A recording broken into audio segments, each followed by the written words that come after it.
Okay. So, as I was saying, fourth and final session on this book. So we're reading, this is 11 to 13 chapters. So that's Virtue in the Soul. There's a section on sort of, at the time when he's writing the later editions, what other sort of original texts had appeared, sort of the archaeological finds, and if they updated any of the understandings. There's a lot of collaboration, but I think the basic story is they didn't really update the understanding. They've been reasonably accurate from what they had before. Then these interesting 13 chapter essay on Gnosticism, existentialism, and nihilism, where he tries to tie in what he saw in Gnosticism with things he sees going on in modern philosophy, really since Pascal, but especially in the era of sort of Nietzsche, Heidegger, Sartre, that sort of existentialism. And then preface to the third edition is a kind of semi-autobiographical thing where he sort of talks about the intellectual environment he was working in Germany and how he got to studying this in the first place, how he wound up doing a dissertation in philosophy on Gnosticism, not on something else. And we'll cover that too. And last, because this is our final session on this, we want to just sort of throw open to sort of more general impressions, thoughts, whatever that everyone may have on the topic in general. So that's the topic for today. We've already decided the book we're going to do next is this one, The Unknown God by Deirdre Carabine. And it's about negative theology, basically. The very end of this book introduces a topic of negative theology as a point of contact between Gnosticism and sort of Christian theology after Gnosticism. And this book, about half of it is on the, I'd say, Neoplatonic tradition, Platonic and Neoplatonic tradition of negative theology or unknowability of God in non-Christians. And then the second half starts with Philo, actually, and then several Christian theologians takes it down to the Middle Ages and Scaurus Erigena in like 800 in France, with the same theme of what's knowable or unknowable about God. Okay, so that's just where we're going to go next, and partly that's because of topics that come up in the course of this. I remember Czech in particular was saying, you know, there's got to be some of the Platonism that we're supposed to understand for what really influenced tradition as opposed to stuff that just influenced Gnosticism. So that's sort of what we're going to there. Okay, so that's just review of the road ahead. The usual round robin thing is to ask, you know, who managed to do the reading and first impressions. I think for who managed to do the reading, I already know for everybody, so we can skip that part. But it's just first impressions. We might start with Craig, first impressions of this part. So I had read this quite a while back and sat back down and reread chapter 13, but read it in the Phenomena of Life, where it's all in one piece instead of him referring back to chunks where he'd already put it in his previous part of the book. So reread it. That was interesting. The impression I got was he left a little bit hanging there at the end. So I went on into his Heidegger and theology that was in here. Found that absolutely fascinating, which has taken me to Judith Wolf's book on Heidegger and theology. Very fascinating, which has a nice biography of Heidegger in it too, and his bouts of Catholicism and such. So there was another element that came up in that. So first impressions is that I put all those together in a sense, and there's a fascinating aspect of the modern day kind of discussion between theism and then another aspect called panentheism, the other god of the philosophers, and the way in which he deals with that, especially in the other parts about what's knowable, what's not knowable, how much of God is in nature, very relevant topics and such. But I found it fascinating that in the end, Jonas kind of dumps it all and goes back to Bultmann. So that was kind of an interesting way in which he went back to that we only see through the mirror darkly, and that's why we have to continue seeing through the mirror darkly when it comes to speaking of God. So So I've been kind of integrating across a lot more than the topics that were there, but there were a couple things that as we come to them, I'll try to bring up as issues that I had in the actual reading that we got to in chapter 13 primarily. And as I said, the intellectual climate that he talked about in the intro was very fascinating. Spent quite a bit of time dealing with a book called Disenchanted Science, which deals with the holism concepts between Wilhelm and Hitler, the time of those, and very many of those concepts in there, which he sort of touches on, sort of skips, but it's still interesting to really look at that time frame that he's developing in, and especially his relations to Boltzmann, in addition to Heidegger. So those are my impressions. Okay, useful. I mean, obviously, some of these things which go outside what everyone else has read, we, if you have thoughts to bring to it, we're interested, but we haven't done. All of us haven't won't have read all those things. That's fine. I want to back up for just a second. I realize you probably read it quite a while ago rather than for this one, but do you remember having any impressions from the chapter on virtue, virtue in the classics as opposed to virtue in the Gnostics or even the Christians, that chapter 11 stuff? Or is that all so far in the rearview mirror that it hasn't left a mark? Yeah, I had some real problems with that chapter, to be honest with you. Especially modern day concepts of virtue and how much they in many respects deviate from the Hellenistic and kind of lean towards the almost towards the Gnostic, not necessarily even within the Christian realm. And so I had a little trouble sorting all that out and getting to a definitive understanding of even what we consider virtue today and how that relates to the past. So I hope. Right. So if I may, I mean, he is definitely contrasting there a sort of what he takes to be the classical conception of virtue from people like Plato, Aristotle, the Stoa, and that he sort of is assuming everybody already knows, right, and understands and can differentiate from a later or modern, or for that matter, a Christian spin on it, or addition to it.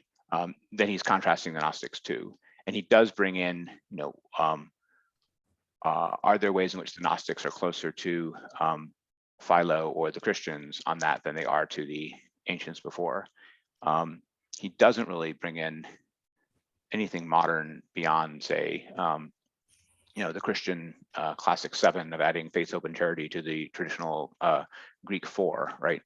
He doesn't really go beyond that to anything. Anything modern. I think he kind of assumes that moderns are going to either be enamored of the Greek pre-Gnostic concept of virtue or the Christian concept of virtue or some combination thereof, and that's how they're going to think about it, and they're not going to have revised it from either of those. That's sort of the background he's assuming that the audience has in the chapter, is what I'm trying to say. So if any of those things are not what the word means to you, or the associations you're getting when he's talking about it,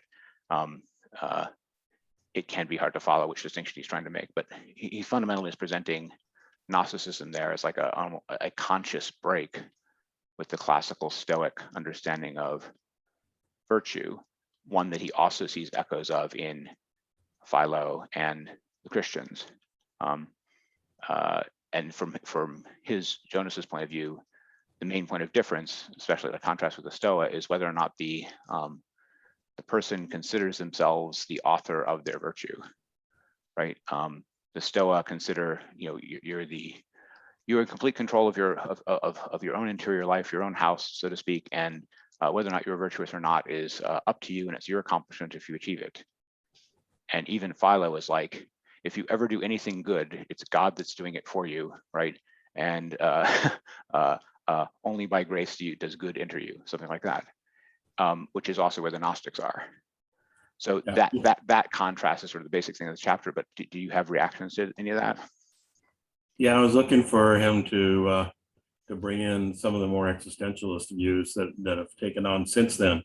Mm-hmm. You know, he spends quite a bit of time somewhere in my reading on that same sense that I've always attached to, of being thrown into existence and thrown into everything here, but not being fated to it. And how can you be virtuous if everything was just thrown at you? That some of the existentialists go after. to some extent, that don't seem to have a foothold in either the classical Christian or the classical Greek, but do seem to have more of a foothold almost in Gnosticism, which is what I thought he was pulling out a little bit in chapter 13, but he didn't really bring out the sense of virtue in the existentialist world. That's kind of the. I think it's fair. He doesn't dwell on anything like anything like authenticity and existentialism or something like that in chapter 13 or in chapter 11. I think we can talk about that when we get to 13, but useful to have brought up that we should talk about that. Okay, Joe, you want to get to your first impressions? Yeah, in your exchange here with Craig a minute ago, did I detect that occasionalism, is that what it's called? Where everything that happens is because God is moving your fingers and stuff? And well, we didn't bring up actual occasionalism, but the point I was making was actually from Philo rather than anything later. right. Philo of Alexandria. And it's not that everything that happens or everything you do is God's will or something like that you might find in occasionalism. What Philo is saying is that any virtue or goodness is coming from the cause of goodness, which is the idea of the good or something like that, which is something like God, for Philo, that is. So a man's self or soul may be the author of the ill he does, but not of the good he does. The good he does, it comes to him as a grace from without. So this is not saying everything is God acting, not you acting, you're passive in everything.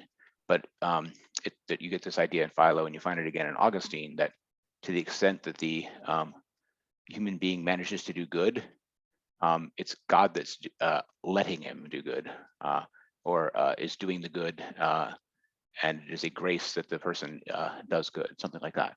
Inspiring him to do good, or actually moving his fingers. Something like inspiring him to do good. But the point is that the fact that you can respond to the inspiration in the good way as opposed to the rebellious way is itself a matter of grace for Philo or Augustine, right? So there's a sense in which the unregenerate nature is fallen and can't do the right thing.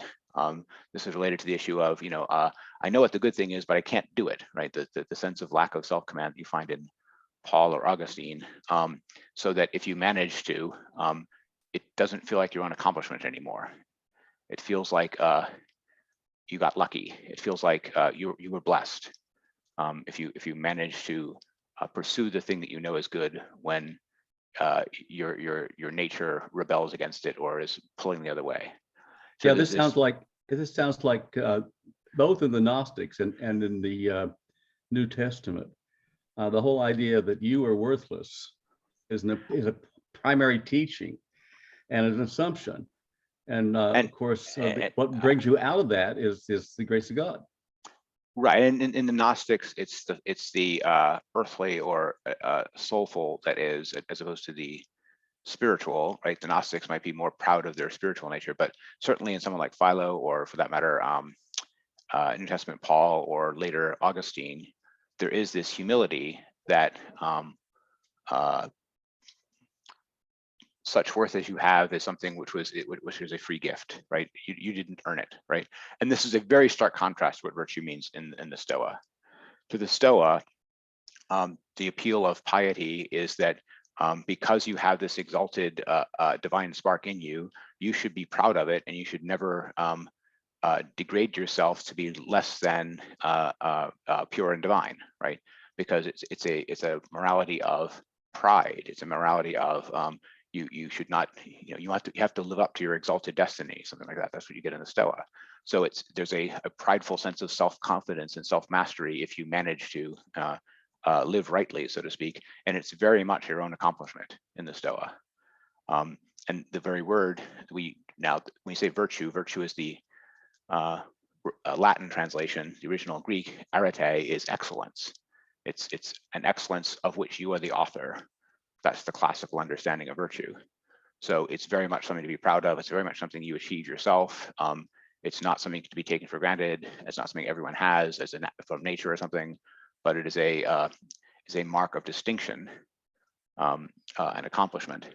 And that notion of what virtue is, Jonas is pointing out in the chapter, is overturned both in the Gnostics and in the other transcendental religious figures around them in the same period of time, whether it's Philo or New Testament, etc. Right. A great overturning. That's very interesting. I was very pleased at how that was spelled out so clearly by Jonas, and I liked it very much. I also was impressed by how he opened the chapter, where the cosmos itself is the great sphere above, and it's the perfect sphere and stuff like that, and it represents reason and order and all these other attributes. Yes. And I just very much struck by that, because as a budding teenager, maybe age 12, my father had bought a telescope as a gift to me when I was years earlier.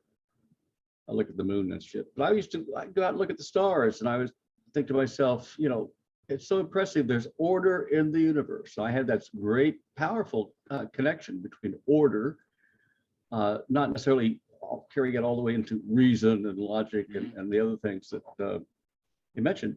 But I thought that was an incredible thing. And I liked the imagery. It was very emotional. So for those who haven't been backyard astronomers, part of the order is you can look up on a table where to point the telescope, and the object will be there, right? That's a sideline part of it. Yes, and you also have to have the telescope moving gradually, or it will drift off the star, right? With a known rate. But the point is that lots of people will look up at the night sky and they'll see majesty, maybe, but not necessarily order, because it just looks like there's a bunch of stars sprinkled randomly around, right? If you know what you're looking for, you'll see more than that. I mean, and yeah, but that is the kind of impression that Jonas is getting at, that Plotinus has, of the sense of cosmos as order, as reason, as logic. What we'll get to in chapter 13 is, by the time you get to Pascal, his experience of the sky is rather different. He's become a Cartesian in philosophy, and the silence of these infinite spaces terrifies him, right? So it's not just that the universe is way bigger than anyone ever thought it was in antiquity, by the early modern times, but also in the Cartesian philosophical understanding of it, in everything that has extension and everything that is matter, there is no thought in any of it, right? The only place we know that there is thought is in human being. So that's why he says the silence of the infinite spaces. The Platonians will, Neoplatonists will imagine that this ordered, all these ordered movements are besouled and intelligent, right? There's none of that by the time of Pascal, in the modern scientific understanding. Anyway, that's just some of that's contrasting 11 with 13, but yes, the cosmos itself has different values here. There's the value it had for the Platonian order, and then the value that it has for the Gnostics, whereas it's sort of a demonic realm of fate or something like that. And then there's another one in the Pascalian moderns of it's an infinite silence, something like that. Okay, get the first impression. Real quick, there's one other thing that happened when you get past your telescope and you start learning about novas and supernovas and colliding galaxies. Suddenly your concept of an orderly cosmos gets altered. And a black hole. Black hole. So right. It's very, it may be orderly, but it's also violent. Yes. Yeah, fair point. Okay, Jim, first impressions. I'll make it brief due to the noise being on the shuttle. By the way, we're not hearing much noise. Your whatever mic is doing a good job of filtering it out. So you can feel free to talk as long as you need. Okay, great. Well, I really enjoyed 13th chapter immensely. The biggest thing I'm wondering about, well, one of the biggest things is Oswald Spengler. I mean, that's what he was discussing about birth and death cycles of the millennium. I found that really interesting as we started to set up the Heidegger thing and Heidegger's views and what the present actually is. So I'm wondering if there's any tie-in between those, because I'm still trying to get my head around. Well, I don't know much about Spengler to begin with, but I'm wondering how that ties in Heidegger and using the categories about present, or I guess present really isn't anything unless there's a past and a future. So those are things I'm not totally. I just don't want to see what everyone else thinks because I haven't really formed a solid I got it. judgment yet. So first on the categories of so what Jonas describes in 13 is he goes through and he looks at all the different existentials that Heidegger talks about in Being and Time. These are aspects of human existence that have this outside themselves temporal character or something like that, and that he sort of explored in his philosophical anthropology or something like that. And what then Jonas, not Heidegger, goes along and for all of them, he puts down is this existential about how you relate to your past, like thrownness, or how you relate towards your future, like being toward death or care or something. And he puts all of them under the headings, that is Jonas, but not Heidegger, puts each of them under the headings, is this about the past? Is this about the future? Is this about the present? And what he finds is there's practically nothing in the column about the present. This is Jonas's observation, not Heidegger's, right? The only thing that he finds in the present is a bunch of talk about, everydayness and falling off from the tension of existence, and it's an inauthentic form of existence of where you're just distracting yourself in order to avoid facing your future problems or something. That's the kind of existential that you find in Being and Time about the present. The only other one you find in the present is the moment of decision, something like this. But the moment of decision, as explained by Heidegger, may happen in the present, but it's just connecting tissue between a past and a future, and it's really more about the decision that's oriented towards the future of which future you're going to realize. So this is Jonas's observation of Heidegger, that the present is practically empty in his anthropology. And then Jonas contrasts that with the ancient Platonists and Neoplatonists, where there was a very live present. And Jonas's diagnosis is that what made the present important for the Plato's and Aristotle's and Plotinus's is they had this notion of theory, theoretical contemplation, a kind of disinterested theoretical contemplation that for them made contact with an eternal that wasn't just the future, right? It was the realm of the true being, the realm of the ideas, something eternal that wasn't about the future. It was just about the eternal. And so Jonas says it's belief in the eternal that makes the present important. And we can see that because when that belief has gone away in the early modern, in the modern nihilism, he's saying the present collapses and you're no longer interested in the present. It's just a tissue between past and future, and the future is what really matters. So that's Jonas. Jonas is starting from Heideggerian categories, thinking, ammunition, but he's not saying this is a thought of Heidegger's. It's Jonas's own thought.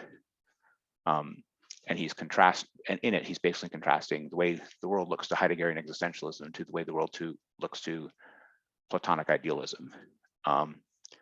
So I didn't touch on the Spengler thing. I'll come back to the Spengler thing, but did that help on the categories of Heidegger part?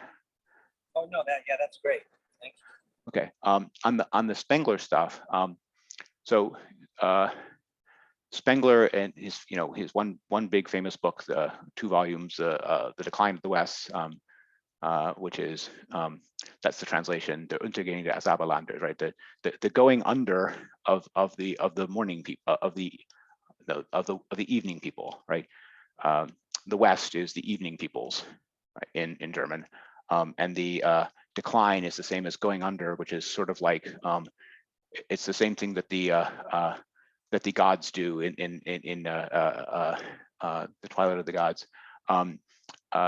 It's a euphemism for dying as well, right, in German, right? So anyway, that's just understanding what Spengler is about. So it's a kind of pessimistic philosophy of history, where by pessimistic, it's not pessimistic about philosophy of history in general, it's pessimistic about the current environment in the West.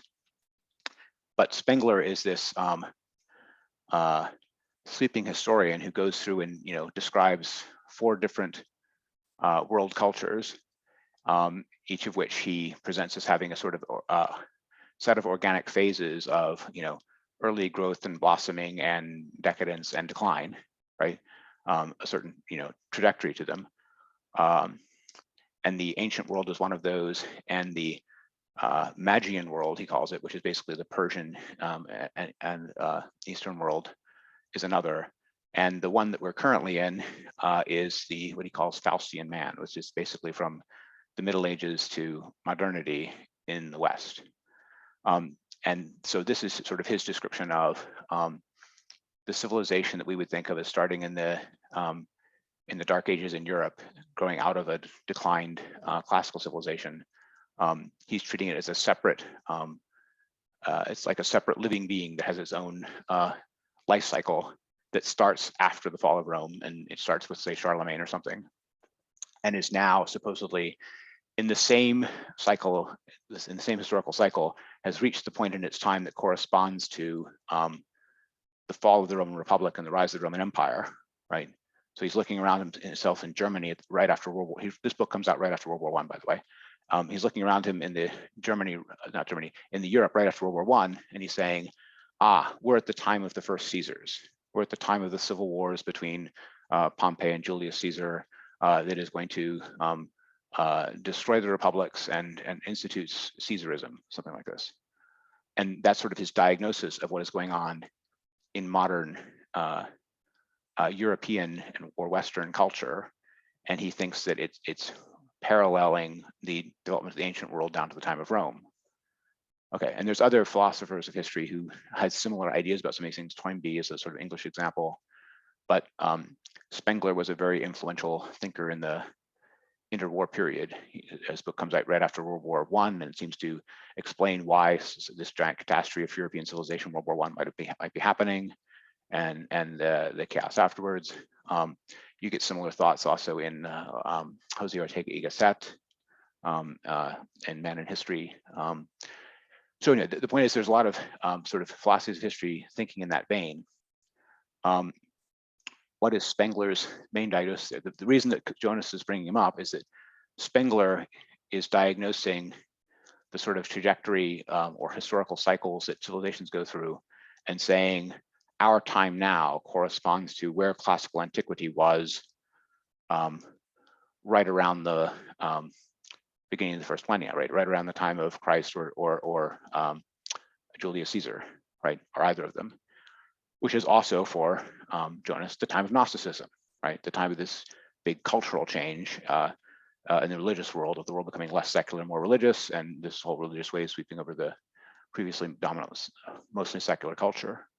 So from Jonas's point of view, he's already seen these parallels between existentialism and Gnosticism, and Spengler is saying the modern moment is, in political and cultural history terms, and the way that these things cycle through in civilizations, he thinks, we're right around the same time in the history of the West that Gnosticism was in the history of the classical world.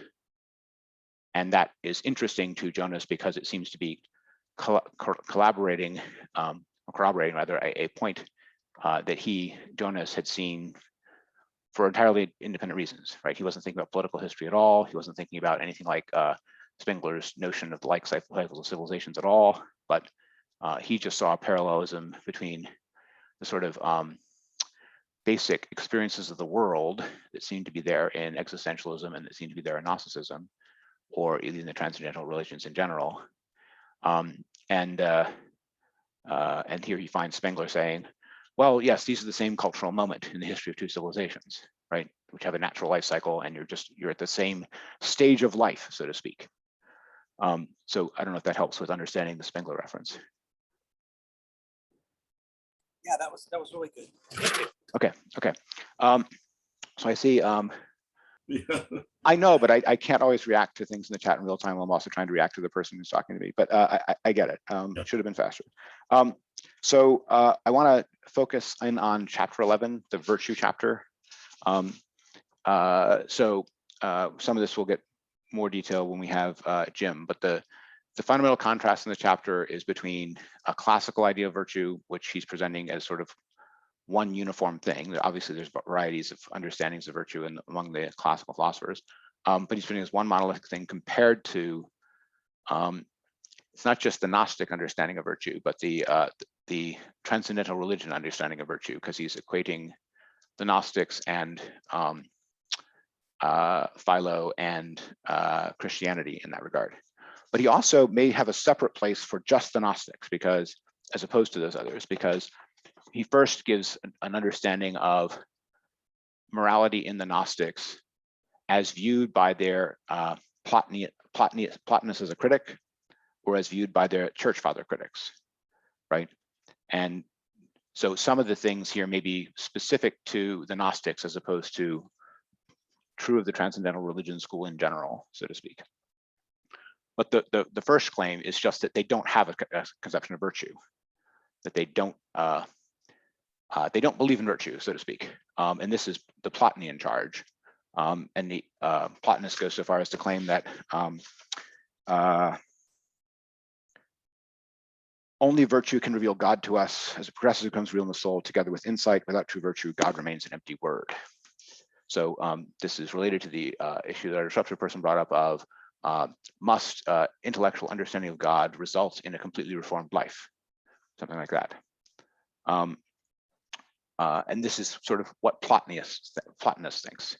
He thinks that virtue is, if not equivalent to understanding God, it's at least a necessary preliminary to understanding God, because an understanding of God that doesn't issue in virtue isn't an understanding of God, something like that. Isn't that circular reasoning? Yes, it's a no true Scotsman fallacy, in fact. No one who claims to understand God but isn't virtuous understands God, right? Yes, it's not. It is a formal fallacy in that sense. But what's the claim going on in this?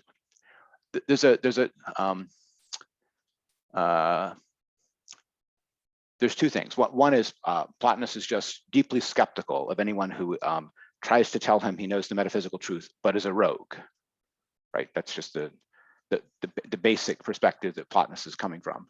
And from his point of view, the Gnostics are always, trashing all traditional understandings, and they seem to be rebels, and they're saying, virtue is just obeying the lords of this world who are bad, and so on. This, it gets his dander up, right? Okay, and he thinks that he's got a withering put down of them when he says, and they don't even talk about virtue, right? So how can they be good? Because they don't even talk about virtue. Okay. Now, there's a weakness in this argument, besides the one you pointed out, that it's a fallacy, right? Which is it risks making God instrumental. It risks making something like piety into something which is purely for the sake of the worldly results of virtue that results from it. You need God so that people don't steal at night when nobody's watching, right?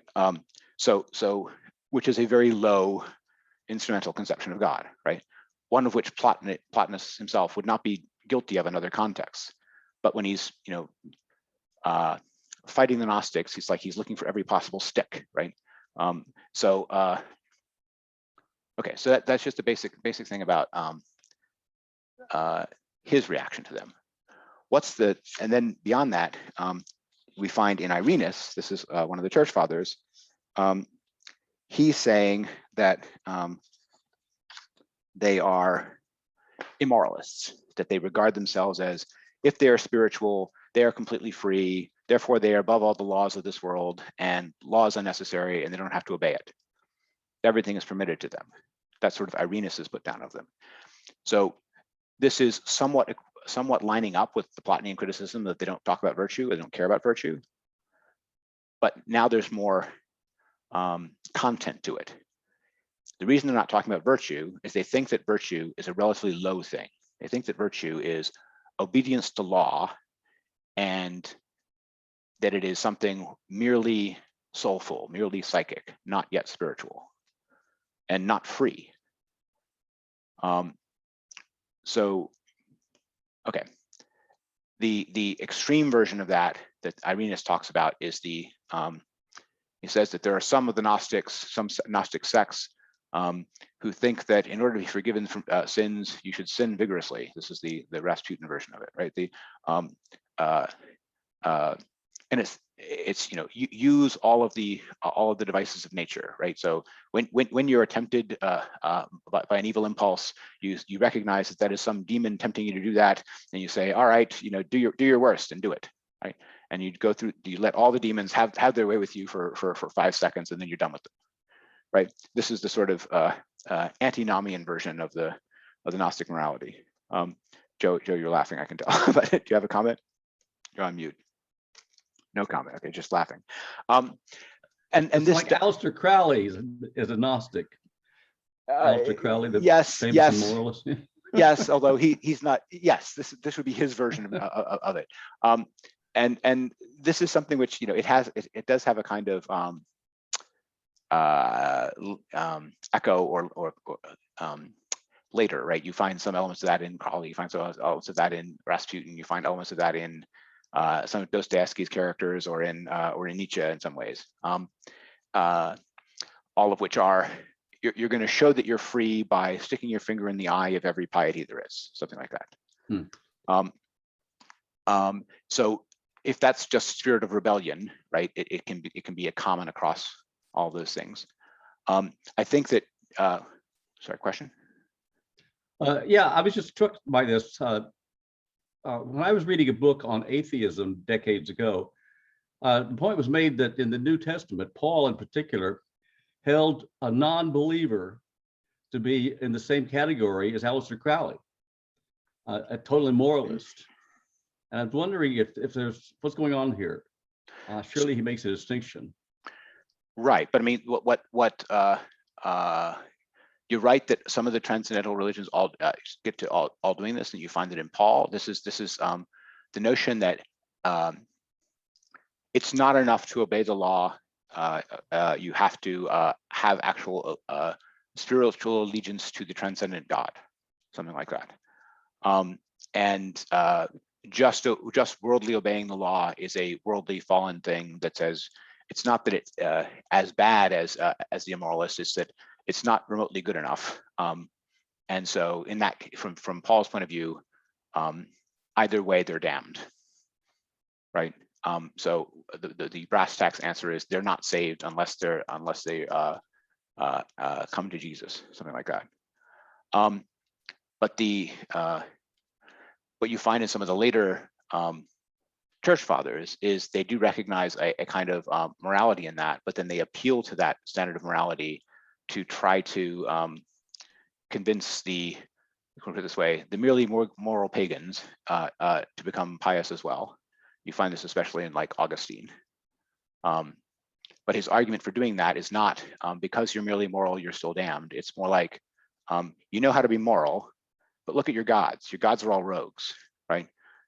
Zeus is a rapist, right? So all of your heroes and all of your actual morality in life is better than your gods. So you should get rid of your gods because they're cartoons, right?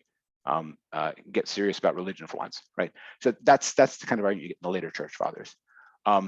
But early in Paul, it's definitely sort of, where's the dividing line, right? And the dividing line is not these people act morally and everybody on the moral side of that is saved. It's these people believe in Jesus and everybody on the other side of that line is saved.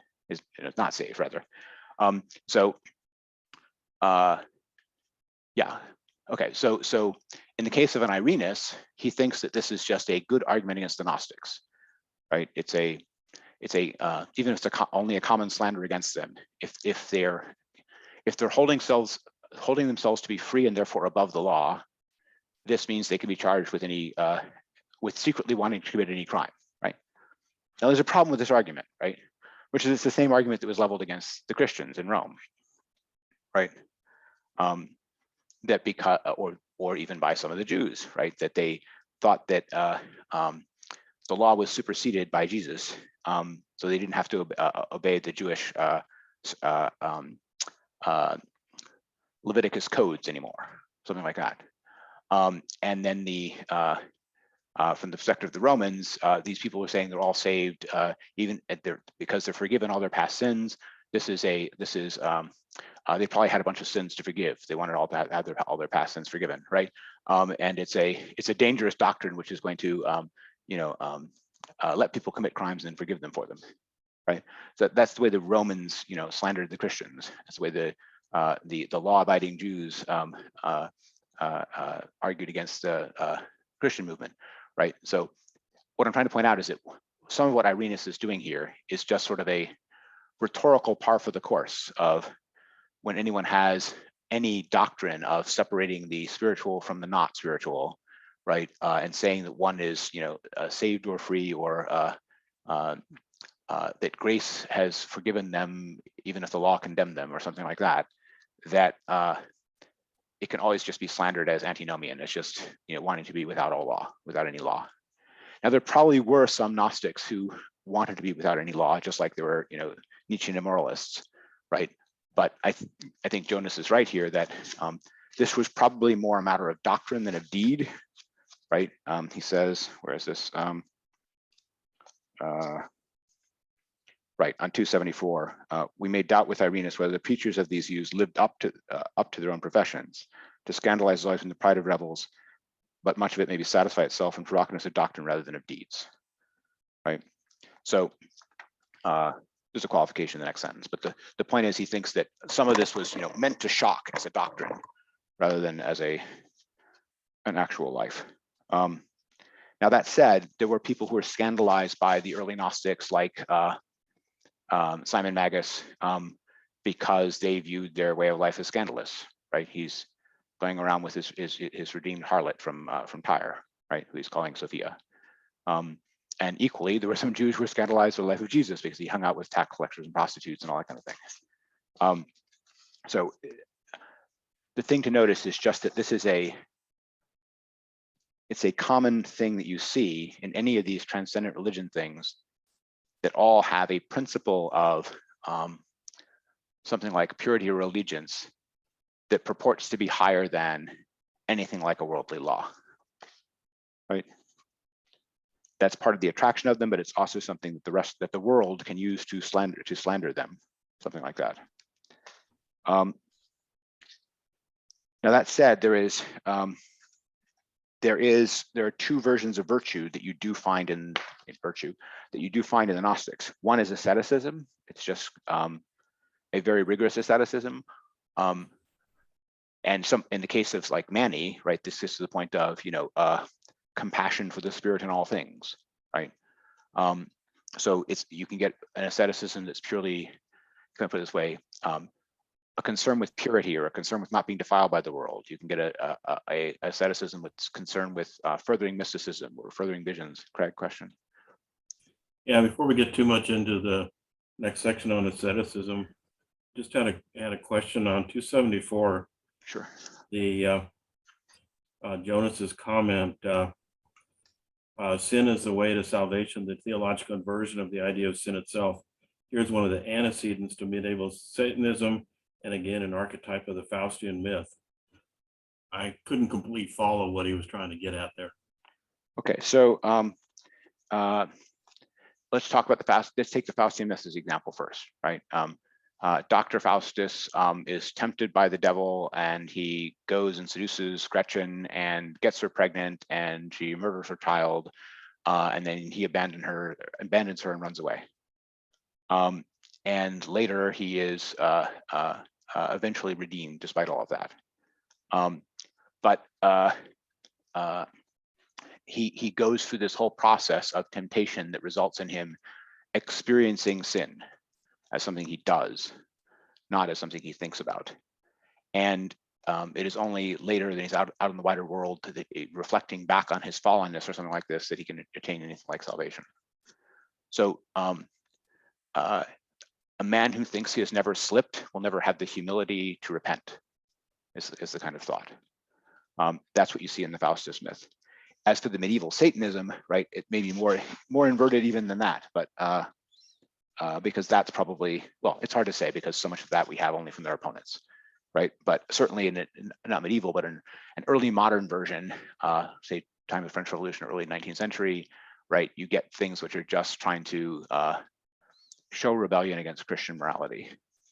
And I don't know that that's the same thing. Another example, though, of a sect that has this in the 19th century, early 20th century, would be Rasputin, right? Who was a member of a sect that thought you had to sin vigorously in order to be forgiven. And then you proved that you really believe because you were trusting only in the efficaciousness of divine grace, right? As was proved by how roguish you were in life and other respects. And there was a whole kind of, mass movement of religious mass movement in I don't know how mass it was, in late 19th, early 20th century Russia that was doing that sort of thing, and that he was involved in. So I mean that's a little weird, right? No getting around it. But the Faustus connection, I think, is more mainstream, if I can put it that way. All of the archetypal stories of the redeemed sinner, right, are going to have a sinner first. They're not going to be an archetype of pure virtue, of a pure virtue that never slips, right? The archetype of the infallible hero isn't a Christian idea. It's the idea here. It has to be a fallen hero. It has to be a hero with limitations, a hero who acknowledges his fallenness or becomes humble at some point. So I think that's the grain of truth in what he's talking about here with the archetype of Faustian myth. Of sin as the way to salvation. So does that help, or? Yeah, so it's sort of the sin boldly because God will forgive you kind of attitude in a sense. That's what you get in Rasputin. I don't think it's necessarily the full story here. I was thinking you got that in Augustine too, in a sense. Yes, but Augustine is more like even when he doesn't want to sin boldly, he's going to sin not so boldly, absent God's grace. What you get in people like Paul and Augustine is a despair over avoiding sin by your own means, right? That's different from, eagerly embracing it, something like that. But in both cases, there's an insufficiency of your own internal action to result in anything like goodness. Yeah, so I kind of trace that a little bit to the Kent revivals and some of the preaching that goes on there about taking your sin and then they had the sin. Sorry, Jim, I say you came off mute, but you do have some background noise right now. Sorry, Craig, finish your thought. So the thing that I kind of tied to was the sense of the tent revivals, where they try to bring everybody in and point out that they sinned and that they sinned greatly and they couldn't control it, but I'm here to save you, kind of attitudes that come up in a what I consider a somewhat twisted version of modern almost evangelical Christianity in a sense. Mm-hmm. So there may be some elements. I mean, what the sect that he's mentioning at the top of 274, the Cainites, are kind of a most extreme version of this. And the thing to understand about them is that they're really extreme, even among Gnostics. They're really out there. I mean, they're going through the Old Testament and they're, siding with Cain against Abel. That's why they call themselves Cainites, right? They're siding with the rebel figures throughout. Anywhere there's a rebel figure in the existing tradition, they're taking its side. Of course, the God of the Old Testament delighted in Abel's sacrifice because the God of the Old Testament delights in blood, right? So they're consciously inverting past norms, I can put it this way, and not necessarily for the sake of some salvation, but more to show that the past norms suck. That's the basic idea. So inverting them is the right thing to do to them, not with them, but to them, right? That's something you might also find in medieval or early 19th century Satanism too, right? I think that's more than you get in the Faustus story. The Faustus story is instead this need to have sin to have redemption kind of arc that's of broader appeal than anything as narrow as the Cainites. Joe? This sure does sound a lot like Nietzsche, overthrowing the values and inventing your new ones. To some degree, yes. I mean, you find this, thinking of, there's a place in The Gay Science where Nietzsche gives his own little catechism. It's like 10 questions and answers. And the summit of them all is, what is the seal of liberation? No longer to be ashamed in front of oneself, right? Which is something like, freedom is shamelessness, right? Because if you can feel shame, somebody else is ruling you. So it's this individualistic, rebellious, freedom as the goal, embrace of shamelessness, something like that. And yes, there is a streak of that in Nietzsche. There's other elements in Nietzsche where he wants to say something like, all the past moralities, everything that was achieved by past moralities was achieved because someone laid that down as a legislative law. They just didn't sign it, right? They didn't sign their bills, as I put it in a previous discussion.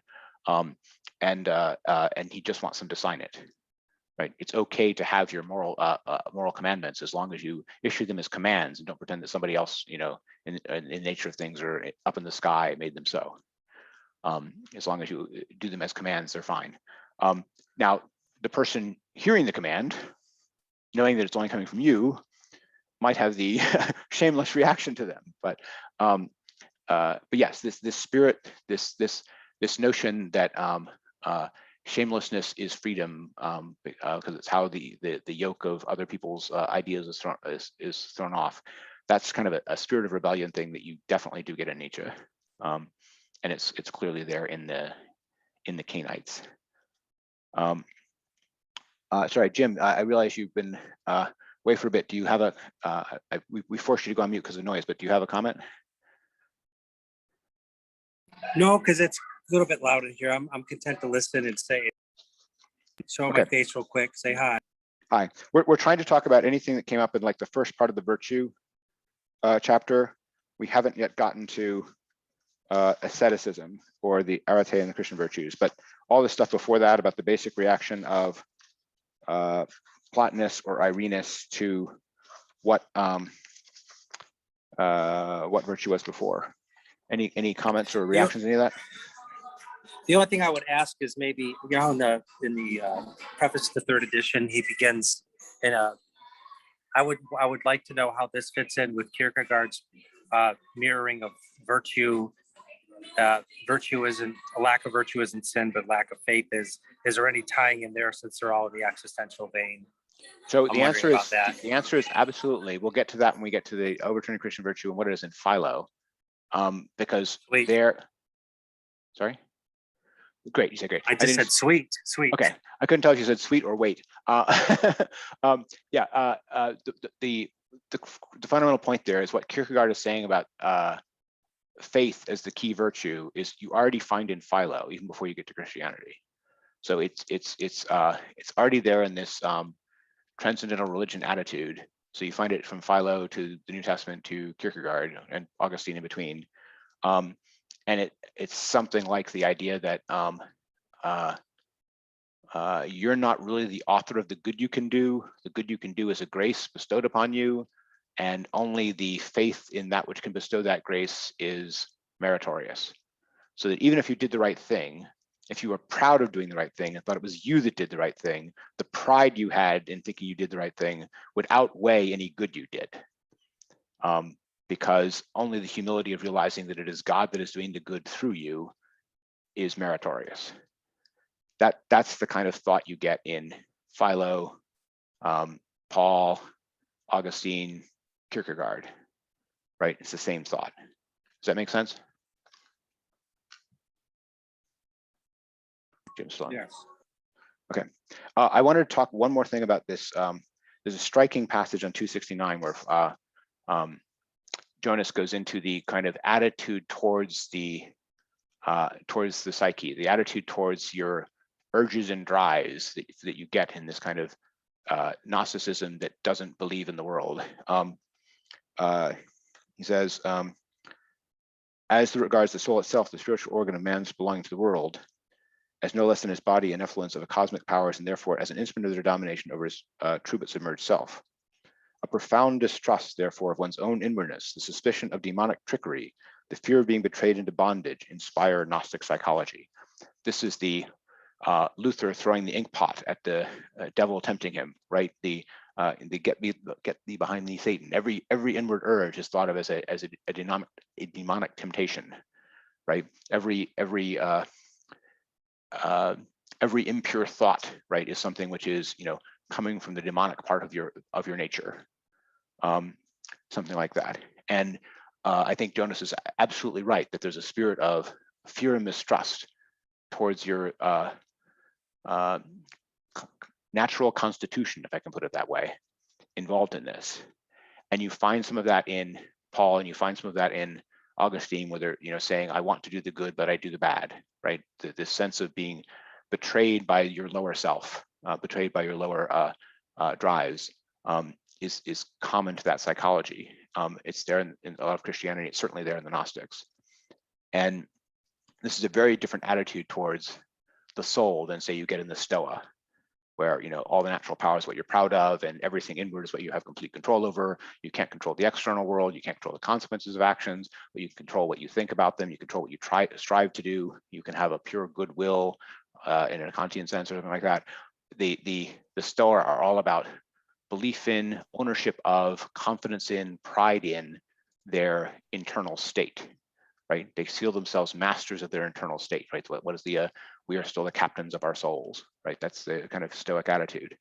And you don't find that in the Gnostics. The Gnostics are like, the spiritual in them, the spiritual part of them is sovereign over all laws, above all things, is divine, but the rest of their soul, the plugged into the world part of their soul, is just a it's staying at the inn. It's the temptations of the world. It's distraction. It's all of which are dangerous temptation, so to speak. And that's a place where the Gnostics are just a sort of more extreme version of that same thing you get in the Christian theologians, the Christian fathers. Any thoughts on that? The way you described that initially, and bring up Luther, who was one of the people I also read as I got into high school, is exactly what I went through in my upbringing in the Protestant Christian church. And since it was Presbyterian, when you threw in a little bit of the Calvinist doctrine of predestination, we were, that's the way we were, and there was nothing you could do about it. And Yes. And that was a very traumatic thing to go through as a child. So it's not only that you're fallen and tempted and demonic, but you're not going to be able to get out of it because you're just predestined to be that way unless God intervenes. Exactly. And he doesn't seem to have yet in your case, right? Actually, not till I turned 19, which was the changing point of my life. So I meant in the doctrine rather than in the biography, but it's the old. In the doctrine is still something I struggle with, having that kind of absolutism to the fallenness of human beings, right, is still stuck there in the past doctrines that I would just as soon get rid of. I understand. This is like the old joke. I think I've told it here before, but the ecumenical church, the Unitarians, whatever, have this, big flying bridge with all these lanes leading up to it, stretching over the river, but only goes 2/3 the way across the river, and then it drops into an abyss, right? And 1 mile up the stream, there's a low bridge that's perfectly solid and reaches all the way from side to side. That was constructed by the Calvinists, but it's not open to the public. Yeah, exactly. Yeah. Yeah. So yes, this mistrust of the flesh extending to mistrust of every psychic impulse, every psychological impulse. Okay. Okay. Right. So then the next thing I want to talk about is just this notion of the notion that in Gnostic, this is the Gnostic morality chapter, that the law itself is just part of the design upon our freedom. Right. This is what's going to result in antinomianism, but they're thinking especially of the law of, he calls it the Lord of the world, right? The law of the Old Testament is an example of this, right? And Jonas doesn't really bring this out, but I want to bring out that there's a contrast between two things here. There's the impulses you have, the lower impulses you have, so to speak, that are tempting you to sin on the one hand, and then there's the worldly law, which is, commanding a kind of self-control and self-restraint or something, but purports to claim that if you lived up to it, you would be good. And both of these are kind of being equated here, in a strange way, right? What am I trying to say? A temptation to disobey the law of Leviticus is different from obeying the law of Leviticus being a means of your enslavement rather than your salvation, right? There's two different enemies here. One is kind of just your internal impulses, and the other is the external law that was designed to get you to conform in the world so that the world will get on with things, right? And the Gnostics equate both of them. Both of them are just worldly, right? The Roman law or the Leviticus law that there's all the city needs to get on with things is as fallen as your basest impulse, right? Because it's just made to help the power structure of the world work, something like that. And being a good cog in the power structure of the world is no aspiration for a spiritual being. Yeah, that's right? called systemic racism, isn't it? Power structure of the world. There is definitely something like that. I mean, you can see a Gnostic tendency in any of these things. So the idea that the power structure of the world is a morally compromised thing that it's not good to fit into, that you find in the Gnostics, is also what you find in notions like the patriarchy and all that kind of stuff, right? Anything, or capitalism, whatever, anything which sees the way the world normally works or usually works as being a sign that something is morally corrupt. What's behind that is the same attitude towards the world as a fallen, corrupt, unappealing place. And also the same attitude towards power. The fact that something is powerful doesn't mean that it is good. It probably means that it's evil, right? So that's definitely there in the whole Gnostic cosmic dualism, right? And it's not just the political or the human constructed things. In the ancient version, a human constructed thing might be bad that way, but a naturally constructed thing couldn't be. But this is even the naturally constructed things. The Gnostics have that same attitude towards even the naturally constructed system of things. If you told them, okay, yes, this human constructed thing is not really working according to natural law, but if we modified it here or there and did work according to natural law, it would be doing the naturally just thing which prospers in the world. They'd be saying, who wants to prosper in the world? The naturally just thing as merely a just thing is not good, right? The truly good would be some spiritual ideal, not something which cuts corners to actually work, so to speak. And there's a kind of idealistic freedom in that. And an idealistic optimism, even in a sense, in that. Okay, so which is not going to be satisfied with anything less than perfection, and it's not going to get perfection, so it's not actually looking to be satisfied. It knows it's dissatisfied from the word go, and everything else is just describing why dissatisfaction is what ensues, right? Or why spirituality is the escape from dissatisfaction. Okay, just pause for comments on any of that. Sounds to me just like the dispensationalist millennialist arguments about the world being full of sin, and the only way that the world is going to be redeemed is to be destroyed with the second coming of Jesus. Yes, you also find some of this even before dispensationalism. You also find this just in some of the, if I can put it this way, Johnnian Christianity. Of course, you don't understand me. You don't know me because I am not of this world, and you are. Yeah. If you knew my Father, you would know me, right? So, Joe.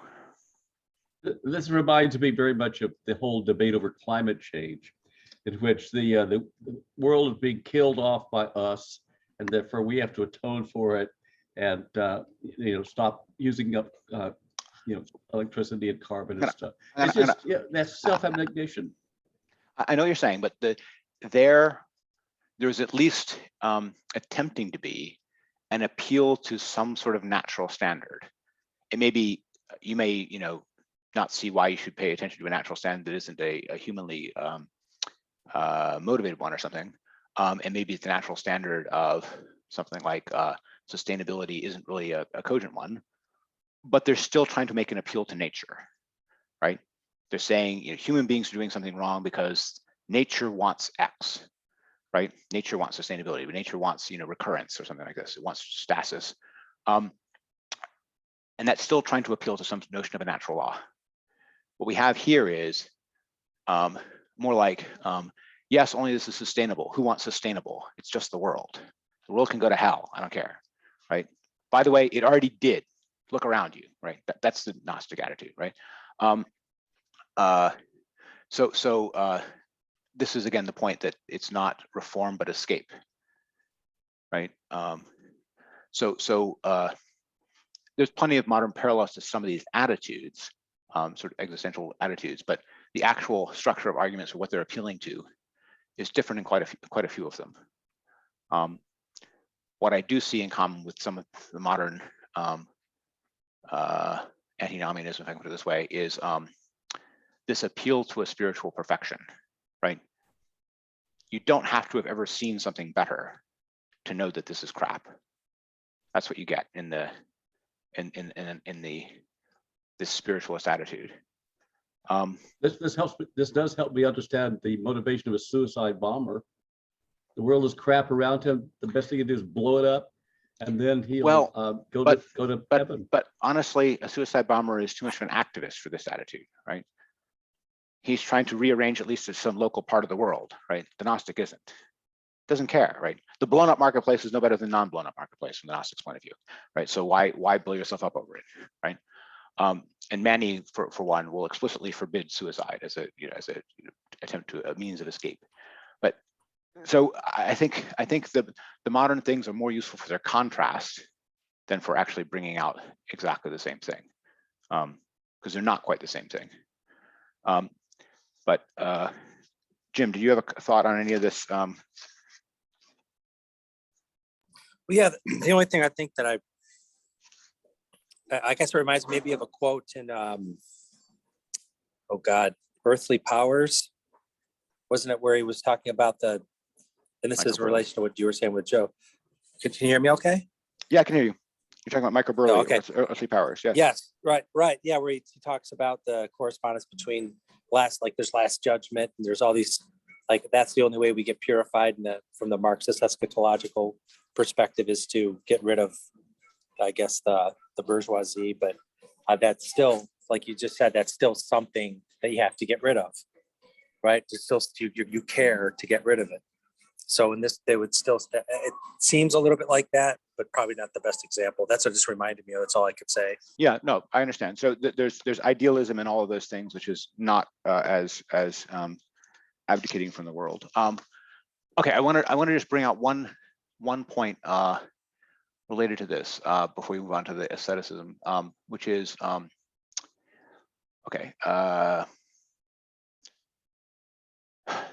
there is a curious divorce between goodness and power in the Gnostics, right?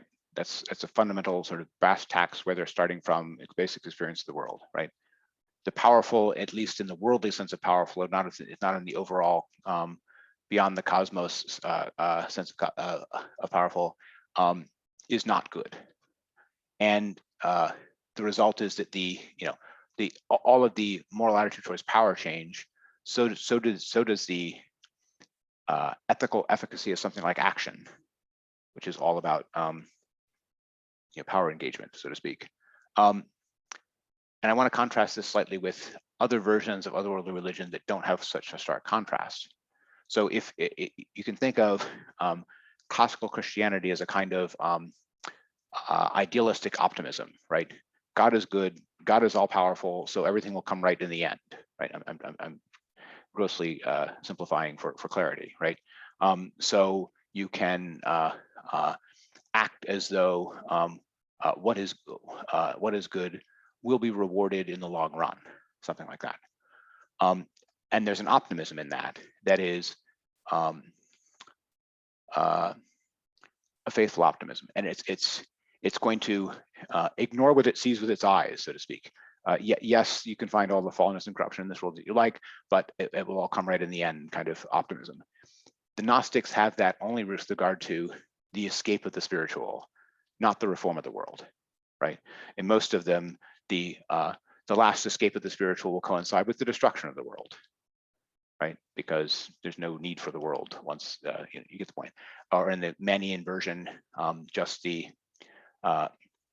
encapsulated darkness that is kept to itself and can never pollute the light anymore, something like that. So even if there is a sort of eventual eschatological resolution, it's not the same optimism that you get in standard, if we can put it, standard Christianity, right? It's more pessimistic than that. Anyway, that's just before we get to the asceticism stuff. Those are the thoughts I had reading through those. So the next thing is just that the new virtue is self-abnegation or asceticism. We'll get to humility when we get to the Christian virtues, but even before that, withdraw from the world as asceticism, whether for the sake of non-involvement of the world, not being tempted by it, for the sake of the yogi-like practices that can bring about mystical states or something like that, the fasting that can lead to visions, or the third version, sort of the Manian version, which is not wanting to harm the trapped particles of light by stepping on the ant, right? That sort of attitude.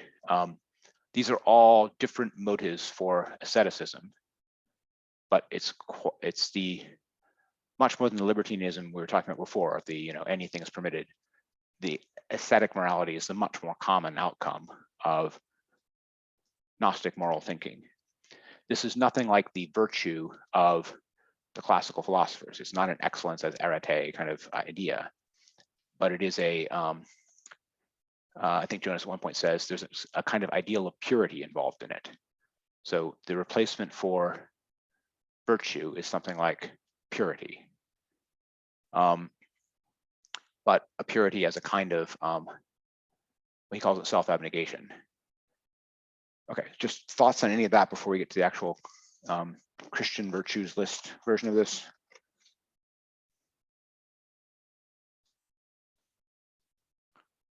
Right, it's probably pretty straightforward. Just love not gold and silver in the possessions of this world, right?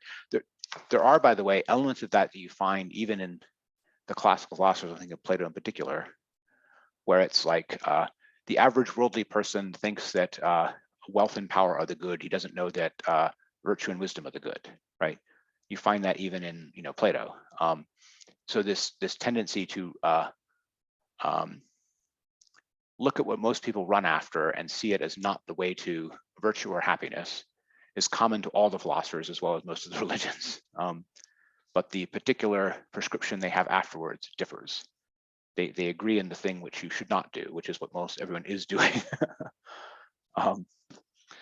Okay, let's get to the Christian virtues itself. This is the thing we were talking about before because Jim brought it up about virtue and philo and so forth. The idea that the fundamental virtue is faith because, or for that matter, humility. Faith is the virtue because humility is the one thing needful, right? So why? Because pride, all sin starts from pride, something like that. All of the classical virtues are only splendid vices because they're all so proud of them that they undo any merit they might have had in the achievement by being overly proud of it, right? So there's no question that that's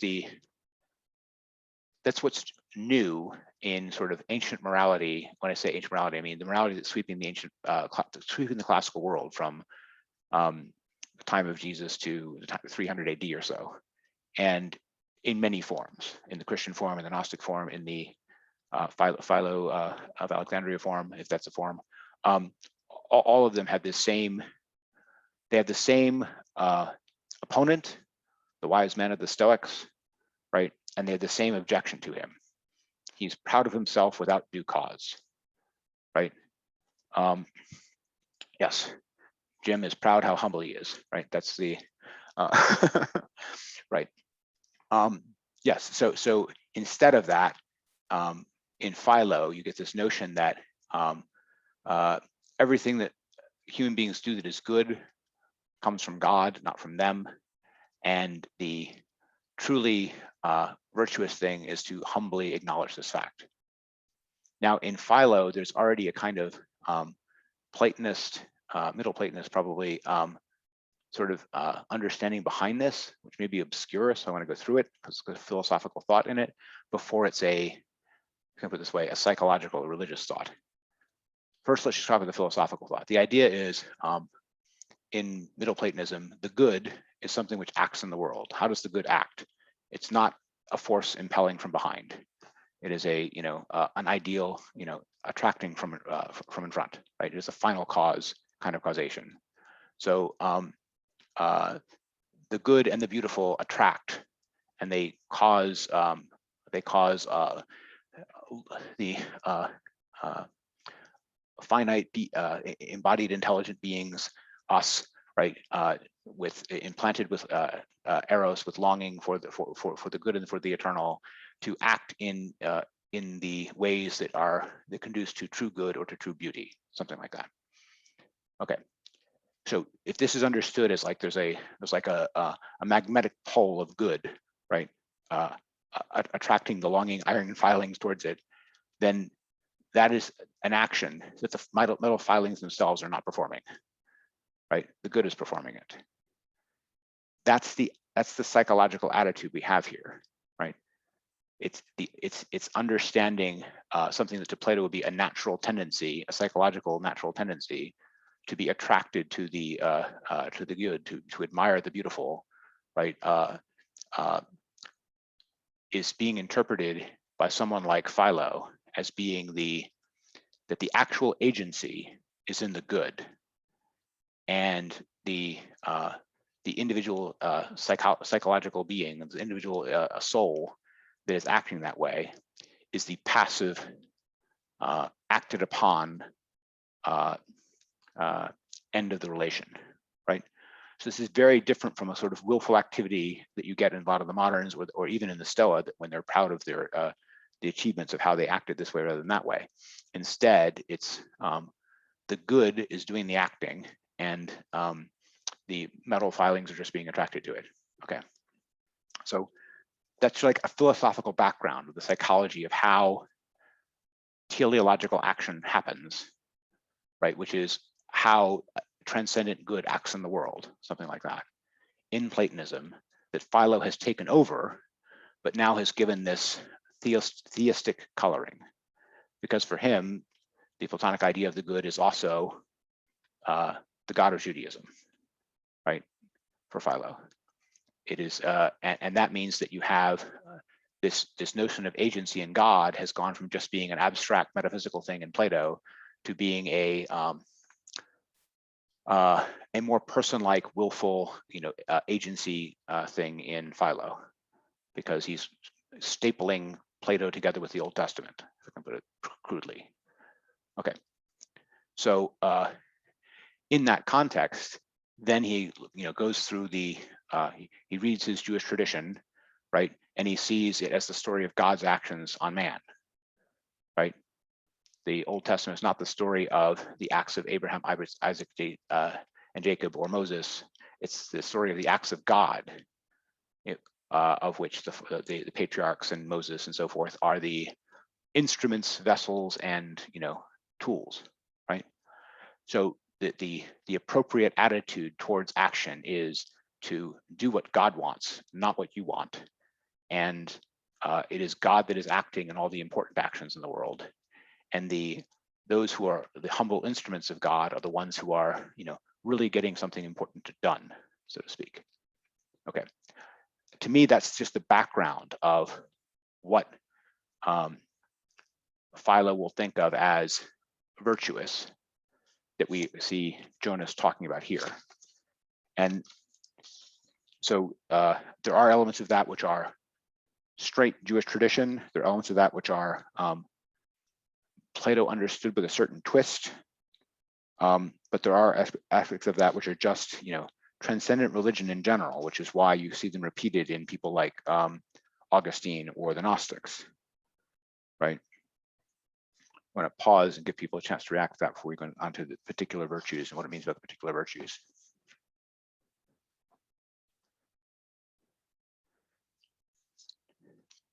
No reactions, except that Jim is proud of how humble he is. No? Well, After I get out of this restaurant, I'll say something, Okay, but it's okay. too loud. Yep. Go ahead, Joe. I certainly hadn't thought about the categories this way, but it's very informative. Thank you. Right. So the quote on 279 is, selfish and godless is the mind who thinks himself equal to God and believes he is acting where in truth he is suffering. Since it is God who sows and plants the goods in the soul, it is impious of the mind to say, I plant. This is 279. And I think you see the same thing in Augustine. There's things in Augustine where he's talking about what is the part of the human being in good moral action that are very much of a piece with this Philo. All of the bad things that human beings do are their own, and all the good things they do are God's, right?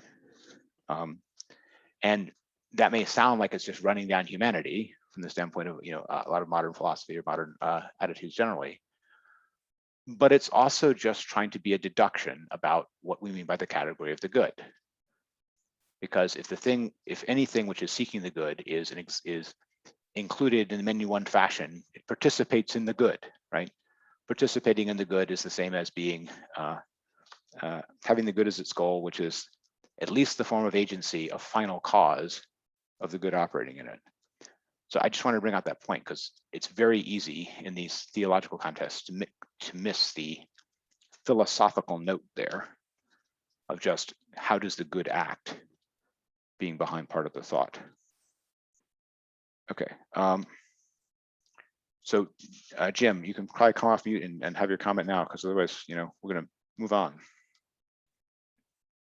Go ahead and move on. I'm still in here and I got a mask on. So Okay. Right. So Jonas calls this the complete disintegration of the Greek ideal of virtue. In ourselves, we are the treasures of evil. With God, those of good alone. That's Philo. And Jonas's point is that the classics, the pre-religious classics, are all proud to be the author of good, of the good that they achieve. That's what arete means. Excellence as the goal is something that you achieve yourself, and you fully identify yourself with the succeeding in them, right? Which is why it's the classical morality before this is a morality of pride. You should act so that you can be proud of what you have done. It's a sort of standing induction. Whereas the Philo morality is never take pride in even the best thing you have done, something like that, because otherwise the pride will detract from it. What's the formula? If you're good at something, but if you're slightly more arrogant about it than you are good at it, right? It's a net demerit. That's the thought in Philo. Okay. Right. So then the other point that Jonas brings out here is that there's a notion of this which means to know God and to disown oneself is a standing correlation in Philo.